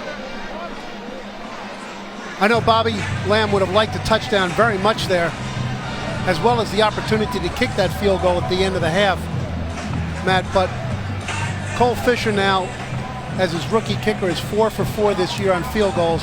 That's a really good sign going into conference play. Yeah, they missed 7 field goals a year ago from Jagger Lee, the junior, and they lost a lot of close games a year ago. In fact, including their loss to the Citadel earlier this season, 2 Thursday nights ago. 8 of their last 10 losses have been decided by a touchdown or less, and 2 of those in overtime. 25 seconds, please. So you look at that, and Coach, you got to believe this Bears team's close to getting over the hump. And what we have here is Georgia Tech, if they want to have a really good season, they've got to answer offensively. By the same token, the Bears, their defense is now put to the test. They got to get something done on this series. J.J. Green takes the kickoff from Zielinski, and Green up to the 22-yard line. Tackled by number 35, Jonathan Ward. And that's where the Jackets go on offense for the first time in this half with just 6:35 to play in the third quarter. It's been the Jackets' tendency so far in this game on the first play of a possession, regardless of the field position, to either go play action pass or perimeter run. That is something other than just slug it up inside. We will also get our first opportunity to see if over this extended period of time Mercer's come up with any solution to this perimeter attack. Well, if nothing else, the Bears defense should be well rested. Matthew Jordan in there at quarterback for the first snap of the third quarter. He runs option and picks up about 4.5, 5 yards on the play. Tyler Ward making the tackle for the Bears. You can see he doesn't have quite the acceleration of Justin Thomas, but that was a good read. That was appropriate for him to keep the ball in that situation, and it's a positive first down play for the guy who most likely is going to be the quarterback 11 or 12 games from now. Scored on a 3-yard run against BC last week and scored on a 2-yard run earlier today. Stays in there at quarterback.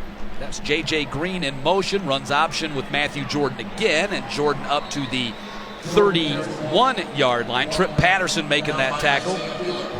Now, more than likely, that's a play in which Justin Thomas, a little more experienced, would have pitched that one. Matt, that pitch has been very effective, and it was there once again. Positive yardage, makeable third down, but big yardage on the perimeter that was missed. Coach, you a little surprised after that long layoff? It's Matthew Jordan, not Justin Thomas, taking the snaps? This may have been something that was decided earlier in the week, that we're going to get this guy in the game and get his plays. Third consecutive play for him right here. Again, they run option. He does not get the first down, and he might have fumbled. I don't think he fumbled. The Bears are just excited. The Bears act like he fumbled, but the Jackets haven't. But he did not get the first down. Tyler Ward hit him as he cut up field, and now it's going to be 4th down and a yard for the Jackets. Tyler Ward's has had a really good game. He's been very productive. Kyle Williams also on that. Okay, that's really something the Bears can build off of. They just had an 8-minute and 20-second drive. Okay, makes it incumbent on the defense. Go out there, stop them 3 and out, and get our hot offense back on the field. They did their job. That'll pay dividends as the season goes on. That was the 10th tackle of the day for Tyler Ward. They run a fake, and it's going to pick up the first down.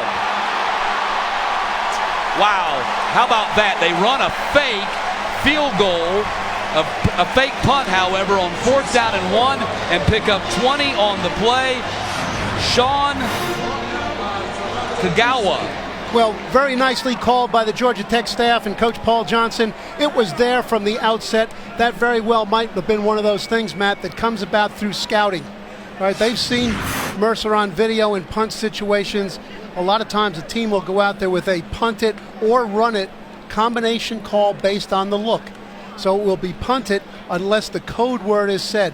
So for example, the personal protector might take a look at it, the man to whom the ball is snapped, and let's say the code word is razor. He might yell, razor, razor, in which case now the ball will be snapped to him because the look is there to make the first down. Jonathan Ward was shaken up on that play for the Bears, and they'll escort him off the field. But Sean Kagawa, who was the punt protector, took the snap and ran 20 yards for the first down, and now the Jackets have it 1st and 10 at the 48-yard line of the Bears. So Paul Johnson gambles in his own end and comes up with a win. They keep Jordan in there, and he pitches to Searcy. Quay Searcy spins in close to the first down. LaMarcus Bailey, the linebacker, got him out of bounds, but that's going to be a first down for the Jackets. Good chance that during that fake punt that the Georgia Tech coaches pointed out to Jordan that while you kept the ball on 3 straight plays, the pitch was there.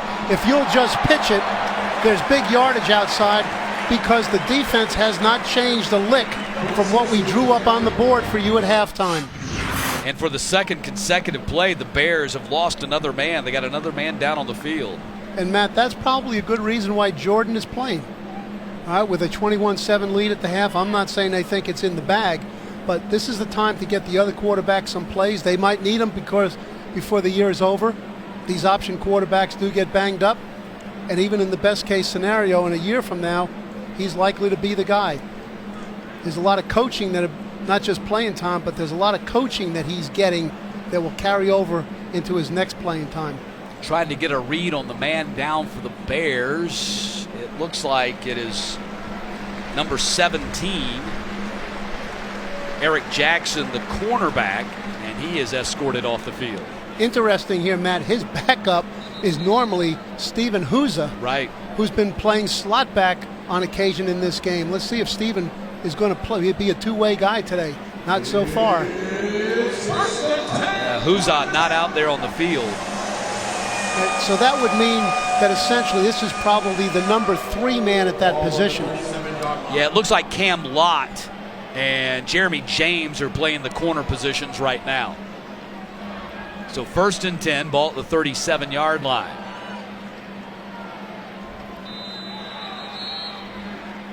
Nothing doing on the carry right there.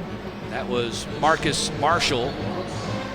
Well, despite the fact they told us they wanted to get the B-back really involved in the game, that was just the 8th carry for Marshall right there, and Allen has 2. So only 10 carries for the B-backs in this game. Yeah, as we've seen, the game has gone primarily to the perimeter. So 2nd down and 6 from the 33. Handoff, Marshall again. He struggles forward to the 30.5, about 2.5 on the play for the Jackets. Bailey making the tackle for the Bears, and now it's going to be 3rd down and about 3 to go for Tech. Under 3 minutes to play in this 3rd quarter. Well, Freddie Burton has won most of those center nose tackle matchups. Okay, in this particular case, the Bears slanted the nose tackle to their right, gave him a pre-snap advantage, and they won it on that time, and that's why there was a little crease. You run an option here, quarterback keeper option. I just run the whole system and make it work. Flag down, and let's see. Jeff Flanagan. Offside. Defense number 99 made contact. 5-yard penalty. Penalty results in a 1st down. Austin Barrett, the nose guard, and that's a 1st down for the Jackets. Well, that's basic situational football. Matt, defensive linemen are instructed really from the start of training camp on short yardage. You have to be alert for the hard count. Quarterback will come up, set, hut, hut, hut, hut. And they jump when they should be watching the ball instead of listening to sound. Heck, Coach, I jumped when you said it. 1st and 10, ball at the 25-yard line. Mercer in motion. He takes the toss. Cuts back. First down. Inside the 10 and down to the 7. And Matt, that's why the B-backs have only had 10 or 12 carries in this particular game. It's not about giving the ball to the B-backs so much as it is definitively getting the ball to the perimeter on the toss play and the option plays to the A-backs coming in motion from the opposite side. 17-yard pickup. LaMarcus Bailey making the stop, and it's 1st and goal to go for the Jackets. We've had only 2 possessions in this quarter. Now 1:40 to play in the quarter. Lynch takes the toss. And Lynch dives for the pylon, and he gets inside of it for a touchdown. Nope, they're going to say he stepped out of bounds at the 2.5. And that's a favorite Georgia Tech tendency, particularly on things like the toss play. If it was really effective on one play, come back and run the same play all over again and find out if the defense has a better solution. You can't see it because the defenders block your view, but he steps out of bounds at the 2.5. This might be a better look for you right now. Right there, yep. Just shy of the 2-yard line. And so now it's 2nd and goal from the 2. Time for that quarterback follow. Matthew Jordan has run this entire series. Keeps it. Dives forward, didn't get in. Stopped at the 1.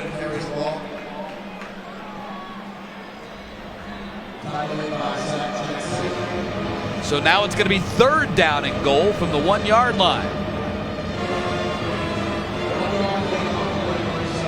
We are inside the final minute of a fast-moving 3rd quarter.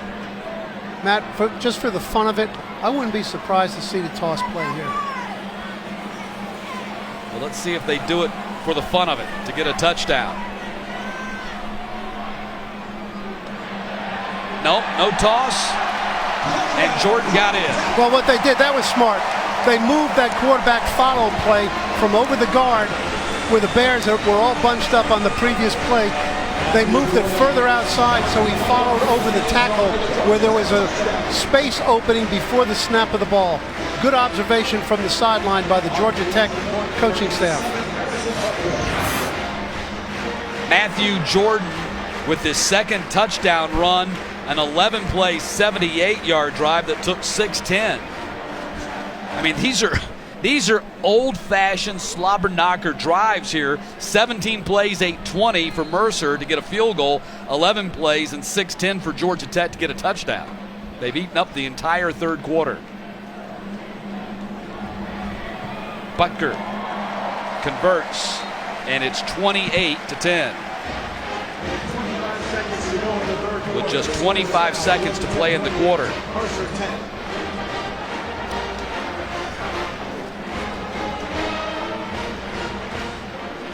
So the Bears' long drive gave them 3. Tech's long drive gave them 7. And now they have an 18-point lead. It's their largest lead of the ball game.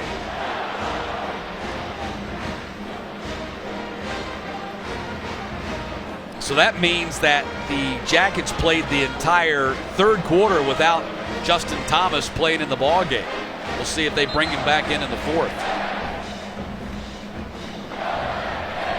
Well, he has a lot of fun playing, and I'm certain he's happy for his teammate. You know, they got all the quarterback meetings together. They are all in the same drills. I'm sure he's happy for Matthew Jordan and rooting for him to do well, but he'd love to be in there for every play. He's a senior. Yeah. Okay, every play not in there is a play not ever having a chance at.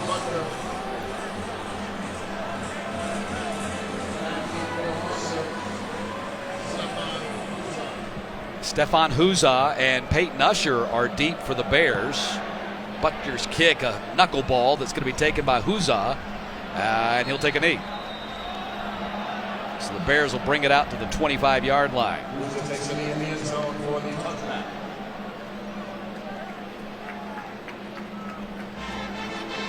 So Mercer used up all their timeouts running that long 17-play, 61-yard drive the first time they touched the ball. in this third quarter. Now they touch it for the second time with 25 seconds to play in the quarter.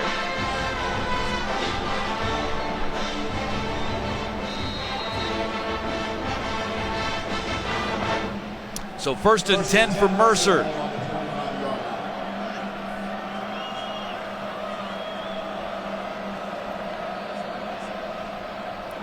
Russ throws, Urban catches. Urban up to the 45-yard line, and a first down for the Bears. Good play call. Urban lined up as a single receiver on the right. A play action fake by Russ held the linebackers from giving any zone help underneath. And on the slant, Russ came inside from the right sideline. He put it right on him, didn't even make him reach for it. Another good start to a drive. John Russ continues to make plays. 1st and 10 from the 46. Russ is 22 of 30 in the game for 200 yards and a touchdown. That's the end of the third quarter. This drive really spurred by the fake punt. Kawagawa picked up the first down. Searcy a big run, and Matthew Jordan, who was the quarterback for all the snaps in that drive, scored the touchdown. 18-point lead for Tech as we head to the fourth. Scorching 90 degrees here in Atlanta as we head to the fourth quarter. Georgia Tech on top of Mercer 28-10. Matt Stewart along with Coach Al Groh, and thanks for joining us from historic Grand Field at Bobby Dodd Stadium. Bears have it 1st and 10 from their own 46 to begin this final period. Walker, the tight end, with the catch down to the 45, about a yard short of the first down. Corey Griffin making the tackle for the Jackets. Matt, that was an example of what we now hear coaches refer to in their press conferences and so forth as an RPO. That means run, pass, option. Okay, it's a running play with a quick route by a receiver attached to it, and the quarterback, if he sees a bigger opening for the pass than for the run, simply quickly pulls the ball and fires it out there. He threw that one out there. It stuck right on Sammy Walker like he was Velcroed to the ball. It was a nice throw and a positive gain to create 2nd and short. And Walker, after making that catch, down on the field, and they're helping him off. 5 catches for Walker in the game, 41 yards. And he's being escorted off the field. Bears have had a lot of that here in the second half. 25 seconds, please. 25 seconds. Well, the Bears are in good position here now to make their second first down of this drive as they move the ball once again into Georgia Tech territory. Georgia Tech has been anything but a stone wall against this Mercer offense. Safety down. 2nd and 1. Russ time, throws. Irvin looking for a flag, didn't get it. Nice change up by Georgia Tech. Irvin has been particularly effective in the 3-by-1 formation as the single receiver to the weak side into the sideline. It was the same formation again, but in that particular case, Georgia Tech rolled the coverage up into him, jammed him with the corner, Lamont Simmons, and prevented him from getting off the line of scrimmage. Now it's essential that the Bears make this short third down to keep the ball. Urban, 7 catches today. He's the Bears' top receiver. This is a third down, less than 1. Power read and kept by Russ. He picks up the first down. Driven hard to the ground at the 44-yard line. Victor Alexander, the backup linebacker, made the stop. Well, that safety combo, too, of Griffin and Gray were on top of that one. He picked up the first down and a few bruises on that one, too, Matt. But that's what he needed, and that's the kind of player he is. He doesn't care about those bruises. He's going to do what it takes to win. That was the 8th rushing attempt for Russ in this ballgame, pardon me. 23 completions for Russ today. Ties his career high. Time to throw, going deep. Avery Ward makes the grab, first down at the 20-yard line. Well, Mercer knew that when they go with 2 tight ends in the game, Georgia Tech goes to a single safety deep as opposed to the 2 deep safeties. They went play action, this time with 7-man protection to give him plenty of time. He set his feet and really drilled one on the corner route right next to the sideline, and they're in the red zone right now. Ward with his 3rd catch. That is his first catch, Coach, since 2 grabs on their opening touchdown drive back in the first quarter. This is where we might expect some Tech pressure. Russ hit as he throws, looking for Kelby Brock and can't connect. Russ took a big shot. Well, there was the perimeter pressure and from the aforementioned David Curry.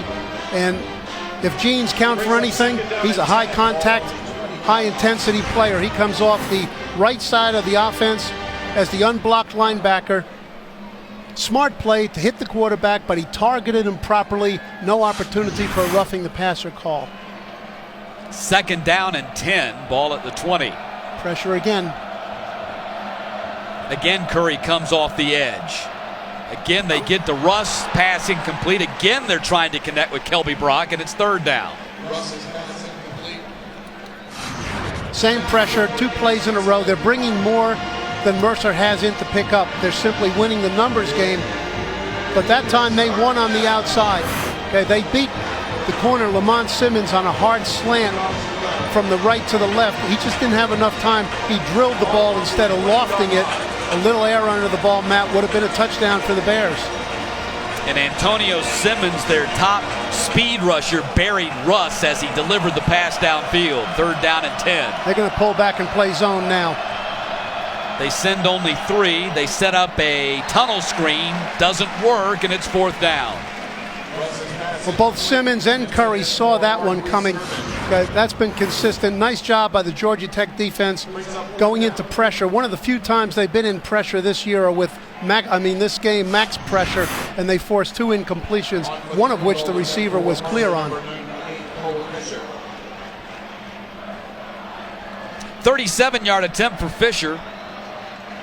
Hit on a 32-yarder back in the 3rd quarter. This one's on its way, and it's not going to be any good. Well, it wasn't good because that was a really good push in the middle. That's the 2nd field goal Georgia Tech has blocked in 2 games this season. And a trend is starting. What they got was hard push in the middle, and they put their hands up like Kerry Walsh-Jennings playing volleyball and knocked it down. Good reference. Mercer comes up empty. Tech with their 16th block in the last 3+ seasons. Keeps Mercer off the board.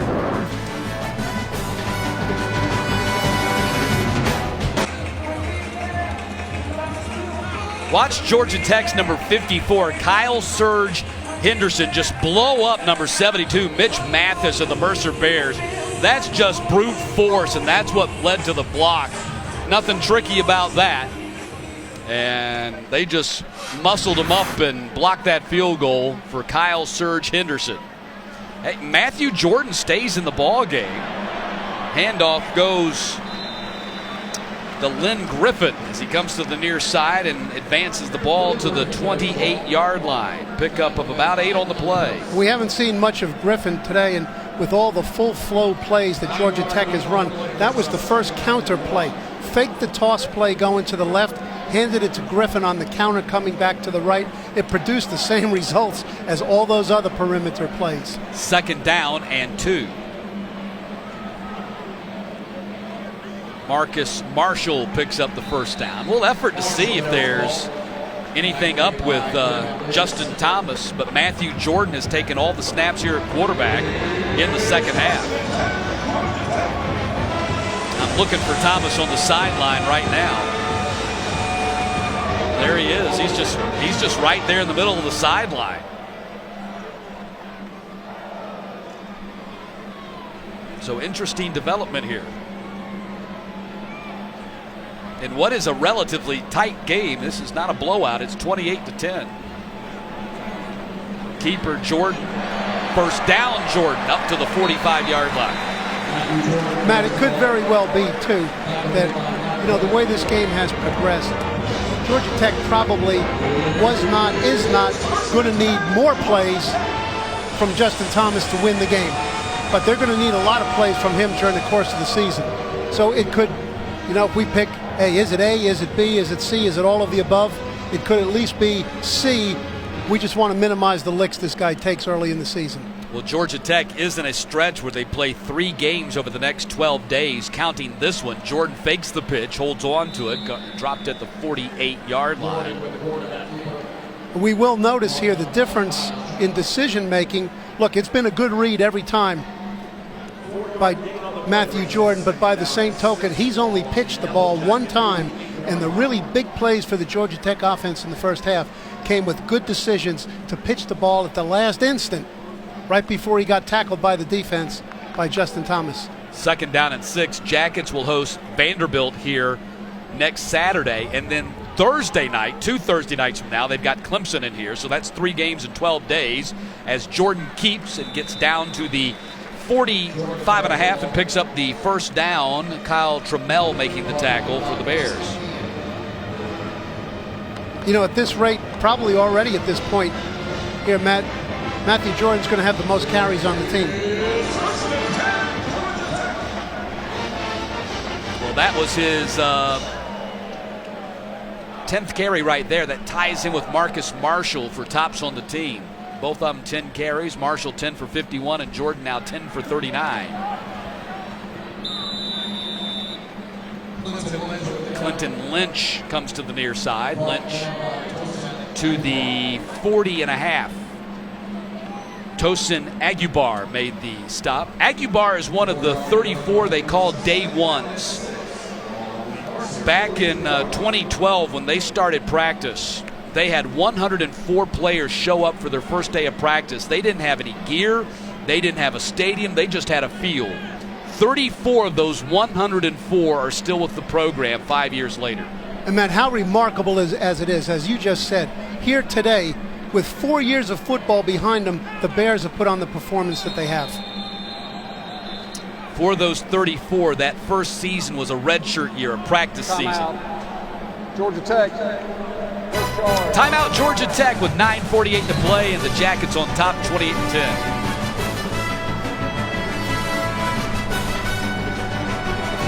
Watching ACC Network Extra as we welcome you back to Atlanta with 9:48 to play in the ball game here, and Georgia Tech leading Mercer 28-10. It's a 2nd down and 6 for the Jackets from the 42. Matthew Jordan in there, quarterback still, and Mercer jumps offside. We confirmed downstairs to make sure that there was no injury with Justin Thomas, and that has been confirmed. This quarterback change has been just a offside. Coach's decision. Number 58, 5-yard penalty, 2nd down.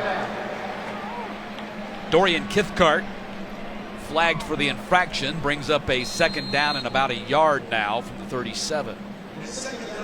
And apparently the fatigue is getting a little bit to the Mercer defense.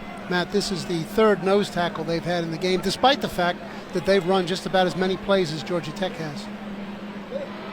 Yeah, 57 plays actually for the Bears to the Jackets 52, so they've run 5 more. First down carry for the Jackets.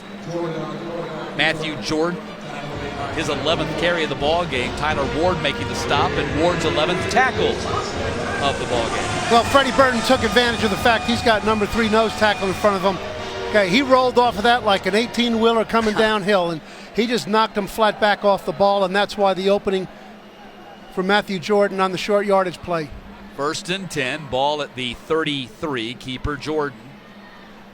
Nothing complicated about this. It's Jordan left, Jordan right, Jordan up the middle, his 12th carry for the 6'2", 208 redshirt sophomore out of Fairford, Alabama. Kithcart made the tackle for the Bears as we click under 9 minutes to play in regulation. Bears jumped on top, going 75 yards on their opening drive, take a 7-0 lead. But 21 unanswered points by the Jackets after that put them in command. Griffin on the carry, and Trip Patterson makes the tackle. Well, that's the 2nd counter play of this drive. That's a play that they just unwrapped on this particular drive. It's not a play that the defense has seen to this point, but Tyler Ward, as the inside linebacker, smelled them out. He flowed from the inside out to his right and made a beautiful open field tackle. Tyler Ward is impressing in this game, Matt. Ward with 10 tackles, Patterson with 14 tackles today for the Bears. 3rd down and 8 from the 31. Pitch to Searcy. Searcy with room. First down, Searcy to the outside. Searcy down to the 8. Well, nice running by Searcy, and maybe a lesson here to Matthew Jordan. Hey, you're like the point guard. You get to take your shots once in a while. but your job is to distribute it. He distributes the ball to the outside. There's a same big opening there's been, and that's where the explosive plays have been for Georgia Tech, and it's the quarterback's job to create explosive plays, whether you're a passing quarterback or an option quarterback. And Stefan Husa made the tackle for the Bears, so he's played offense and defense today, and special teams. Coming around, the toss to Lynch. Lynch into the end zone for the touchdown. Same play, same player as the touchdown on the other end of the field on the previous drive. Lynch takes it in from 7 yards out, and Tech now has a 34-10 lead. And as occurred on the previous play, Matt, and throughout the course of the previous 53 minutes, bunches of yardage, big bunches out on the perimeter. That play is under further review. It looks like Lynch may have stepped out before he got in. Yep, he's out at the 2, so hold your horses there before you put the 7 on the board. Well, that probably means just another quarterback follow touchdown for Matthew Jordan. Yeah, Lynch steps out at the 2-yard line, so they're going to bring this one back.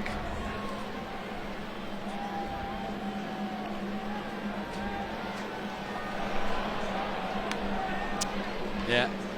So, yep, they're gonna confirm what you've already seen, is that he stepped out at the 2.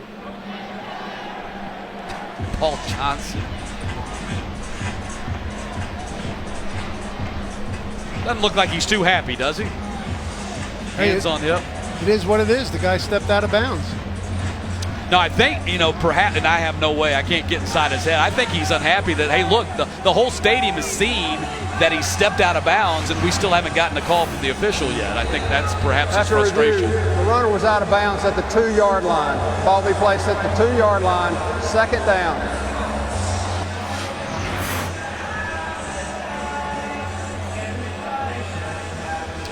So, 1st and goal to go for the Jackets from the 2-yard line. Tech has not attempted a pass in this half, Coach, and I'm guessing they won't here from the 2-yard line.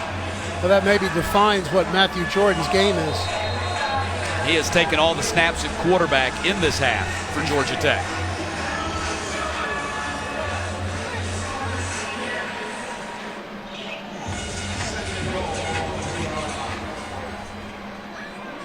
Weimer Skirch in there at the B-back, and he gets the handoff, and Weimer Skirch gets stopped at the line of scrimmage, bulls his way forward, and did the ball come out? It did. Mercer's got it. Tyler Ward with the tackle, and then the fumble, and the replay pays off for the Bears. Matt, go to the garage and get that old doghouse out and put it in there for a guy who gets his first chance to carry the ball on the goal line, on the field, get in there and fumbles it. Covered by the defense. 1st down. That's not going to earn more playing time. Well, they had 3 guys stand him up, and finally they were able to strip him of the ball. I believe it was Brandon Gurley, the safety, who was able to reach in there and steal the ball from him. So the Bears take over at the 2.5 as we take a timeout.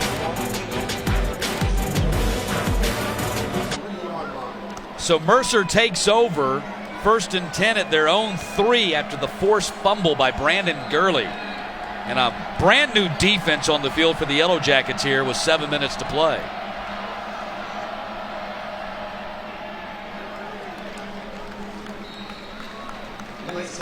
Well, the Yellow Jackets, man, have a whole new crew in there on defense. Yeah. But that crew right there played that play about as well as anybody. And Brandon Adams, the freshman from Tennessee, the much anticipated playing time for him. He just stood the left offensive guard up straight. He did build a wall that nobody could run through. Yeah, that's number 90, Brandon Adams, right there.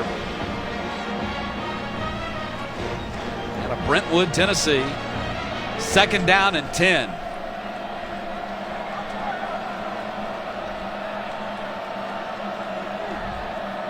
Russ will pass out of his end zone, going for the home run. There's nothing out there. Irvin did get his hands on the ball, but he was well out of bounds, and now it's 3rd down. Well, that was good tight coverage on that particular play by Lamont Simmons. And what he did, is he forced the receiver to widen his release more than he wanted to. On a vertical go pattern like that, the receiver wants to stay 5 yards from the sideline so the quarterback can put it over his outside shoulder away from the defender. He got pushed out of bounds. Russ had no place to throw it. Here comes the first team nickel back on the field. With the ball down here, I would expect that 3-man rush, 8-man coverage again. Third down and a little less than 10 for the Bears. They run a tunnel screen. It's nearly intercepted. Right, and it runs in the this is fun to see for me, Matt. It runs in the family. That was David Curry who saw it. He came up like a shot, put a great open field tackler on the guy. It's in the genes. Yeah, they were trying to run the play for Kelby Brock, and now it's fourth down. And Tyler Zielinski will kick from the back of his end zone. Looks like they're going to bring Max Rush here. Now they drop a 2-man back. So they bring 8. Zielinski gets it out of there. Stewart has a chance to return this from the 45. Brad Stewart, about 6 on the return, and a flag out as well. Probably a face mask. Had to be on the defense. There were no offensive players there. During the run, personal foul, face mask number 1 on the kicking team. 15-yard penalty, first down. Yeah, Jordan Marshall, who made the tackle, grabbed the face mask just as you had assessed, Coach, and so they'll mark off 15 yards from the 39, and Tech's going to have it whereabouts the 24. They'll spot it at the 23. Yeah, grabbed it and didn't let go. So first and 10 for the Jackets from the 23-yard line.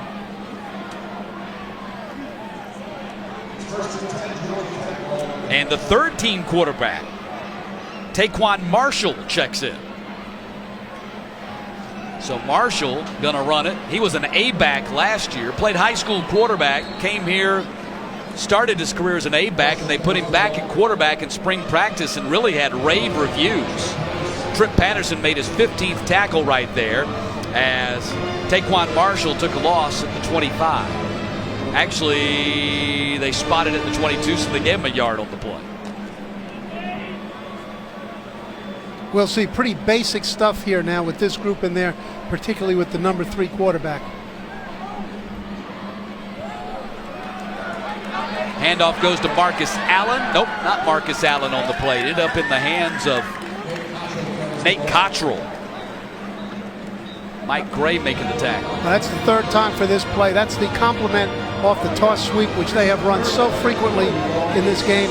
Fake the toss sweep to the left, counter to the A-back coming from left to right, and try to get him to the far side perimeter.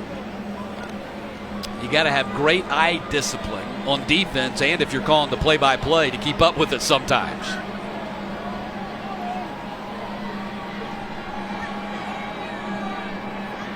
Checking the play, it's going the opposite way. McClellan in motion. He takes the toss. And Austin McClellan picks up the first down. Stefan Huza making the tackle. Yeah, pretty impressive by Huza, a guy who didn't practice defense this week because he was preparing for his new role on offense. Fought off the blocker, made the tackle. Had he not made the tackle, another touchdown for Georgia Tech. But this is not unusual for Huza, who was a star at Lakeside High School in Augusta. He played, everywhere in high school, offense, defense, special teams, and he has reprised that role here today for the Bears against Georgia Tech. First and 10. Taquan Marshall will follow a team of blockers into the end zone for the touchdown. It looked like a sprint out pass, Matt, but all the receivers were blocking. That was quarterback sweep all the way. Just another line on the get to the perimeter list of plays for today. And now Georgia Tech does take a 34-10 lead on the 11-yard touchdown run by Marshall.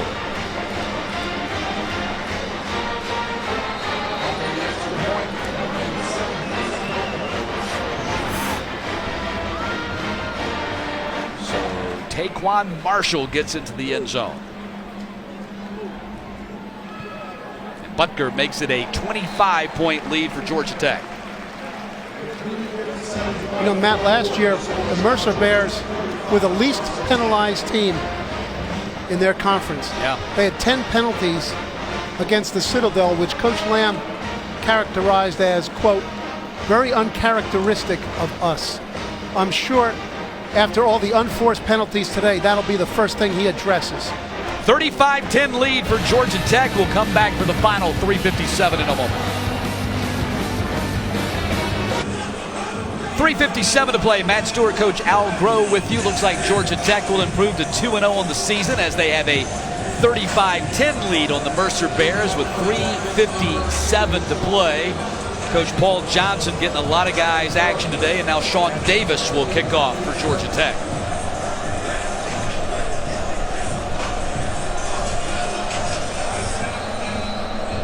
Twelve different Yellow Jackets have carried the ball today, and 3 different quarterbacks have played.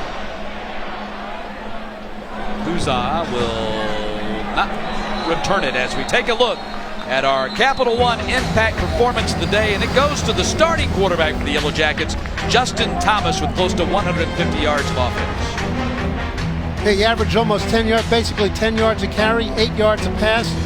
Made good decisions to get the ball to his explosive A-backs out on the perimeter and led his team to a 21-7 lead with no turnovers.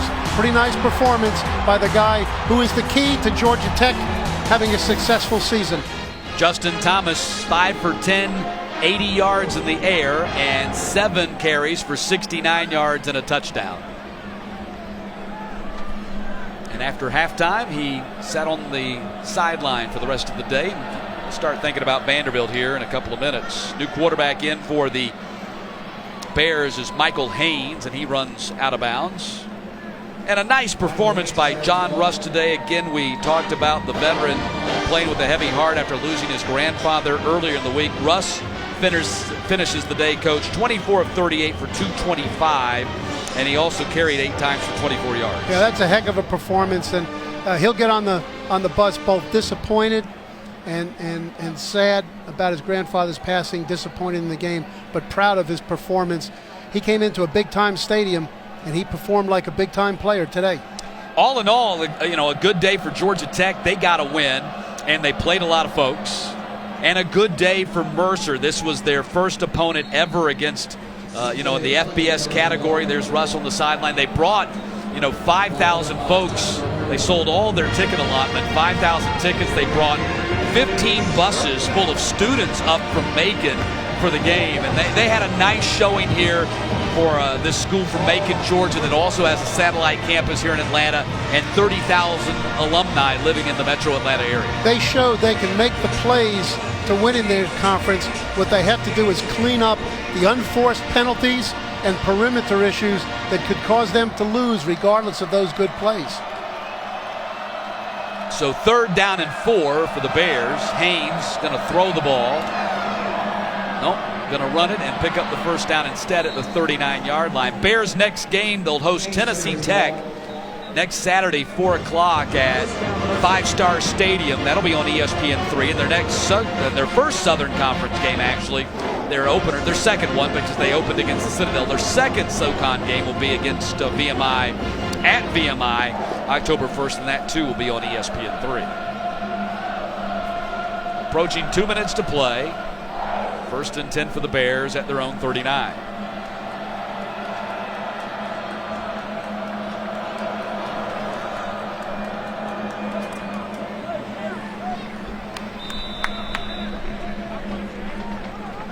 Charlie Davidson on the carry. Chase Alford making the tackle for the Jackets.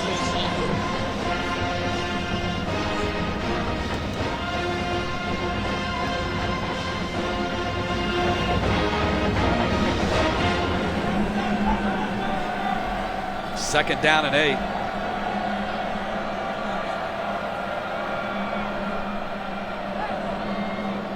Haynes throws, and that's complete to Kelby Brock, who picks up a first down at the 49-yard line. Coach, here's a look at that Tech schedule. They've got Vanderbilt next Saturday, and then on a short week, they get the second-ranked Clemson Tigers for a Thursday night game here at Bobby Dodd on ESPN.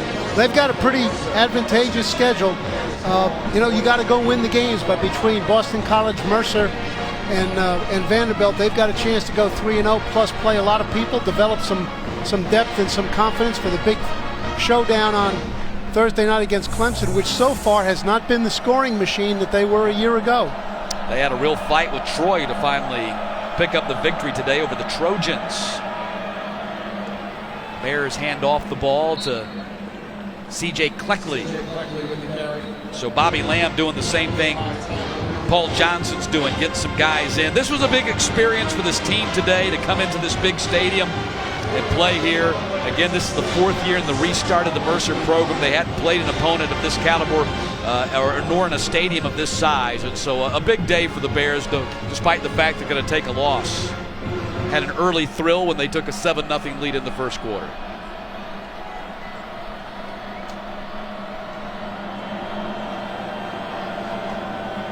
Cleckley again.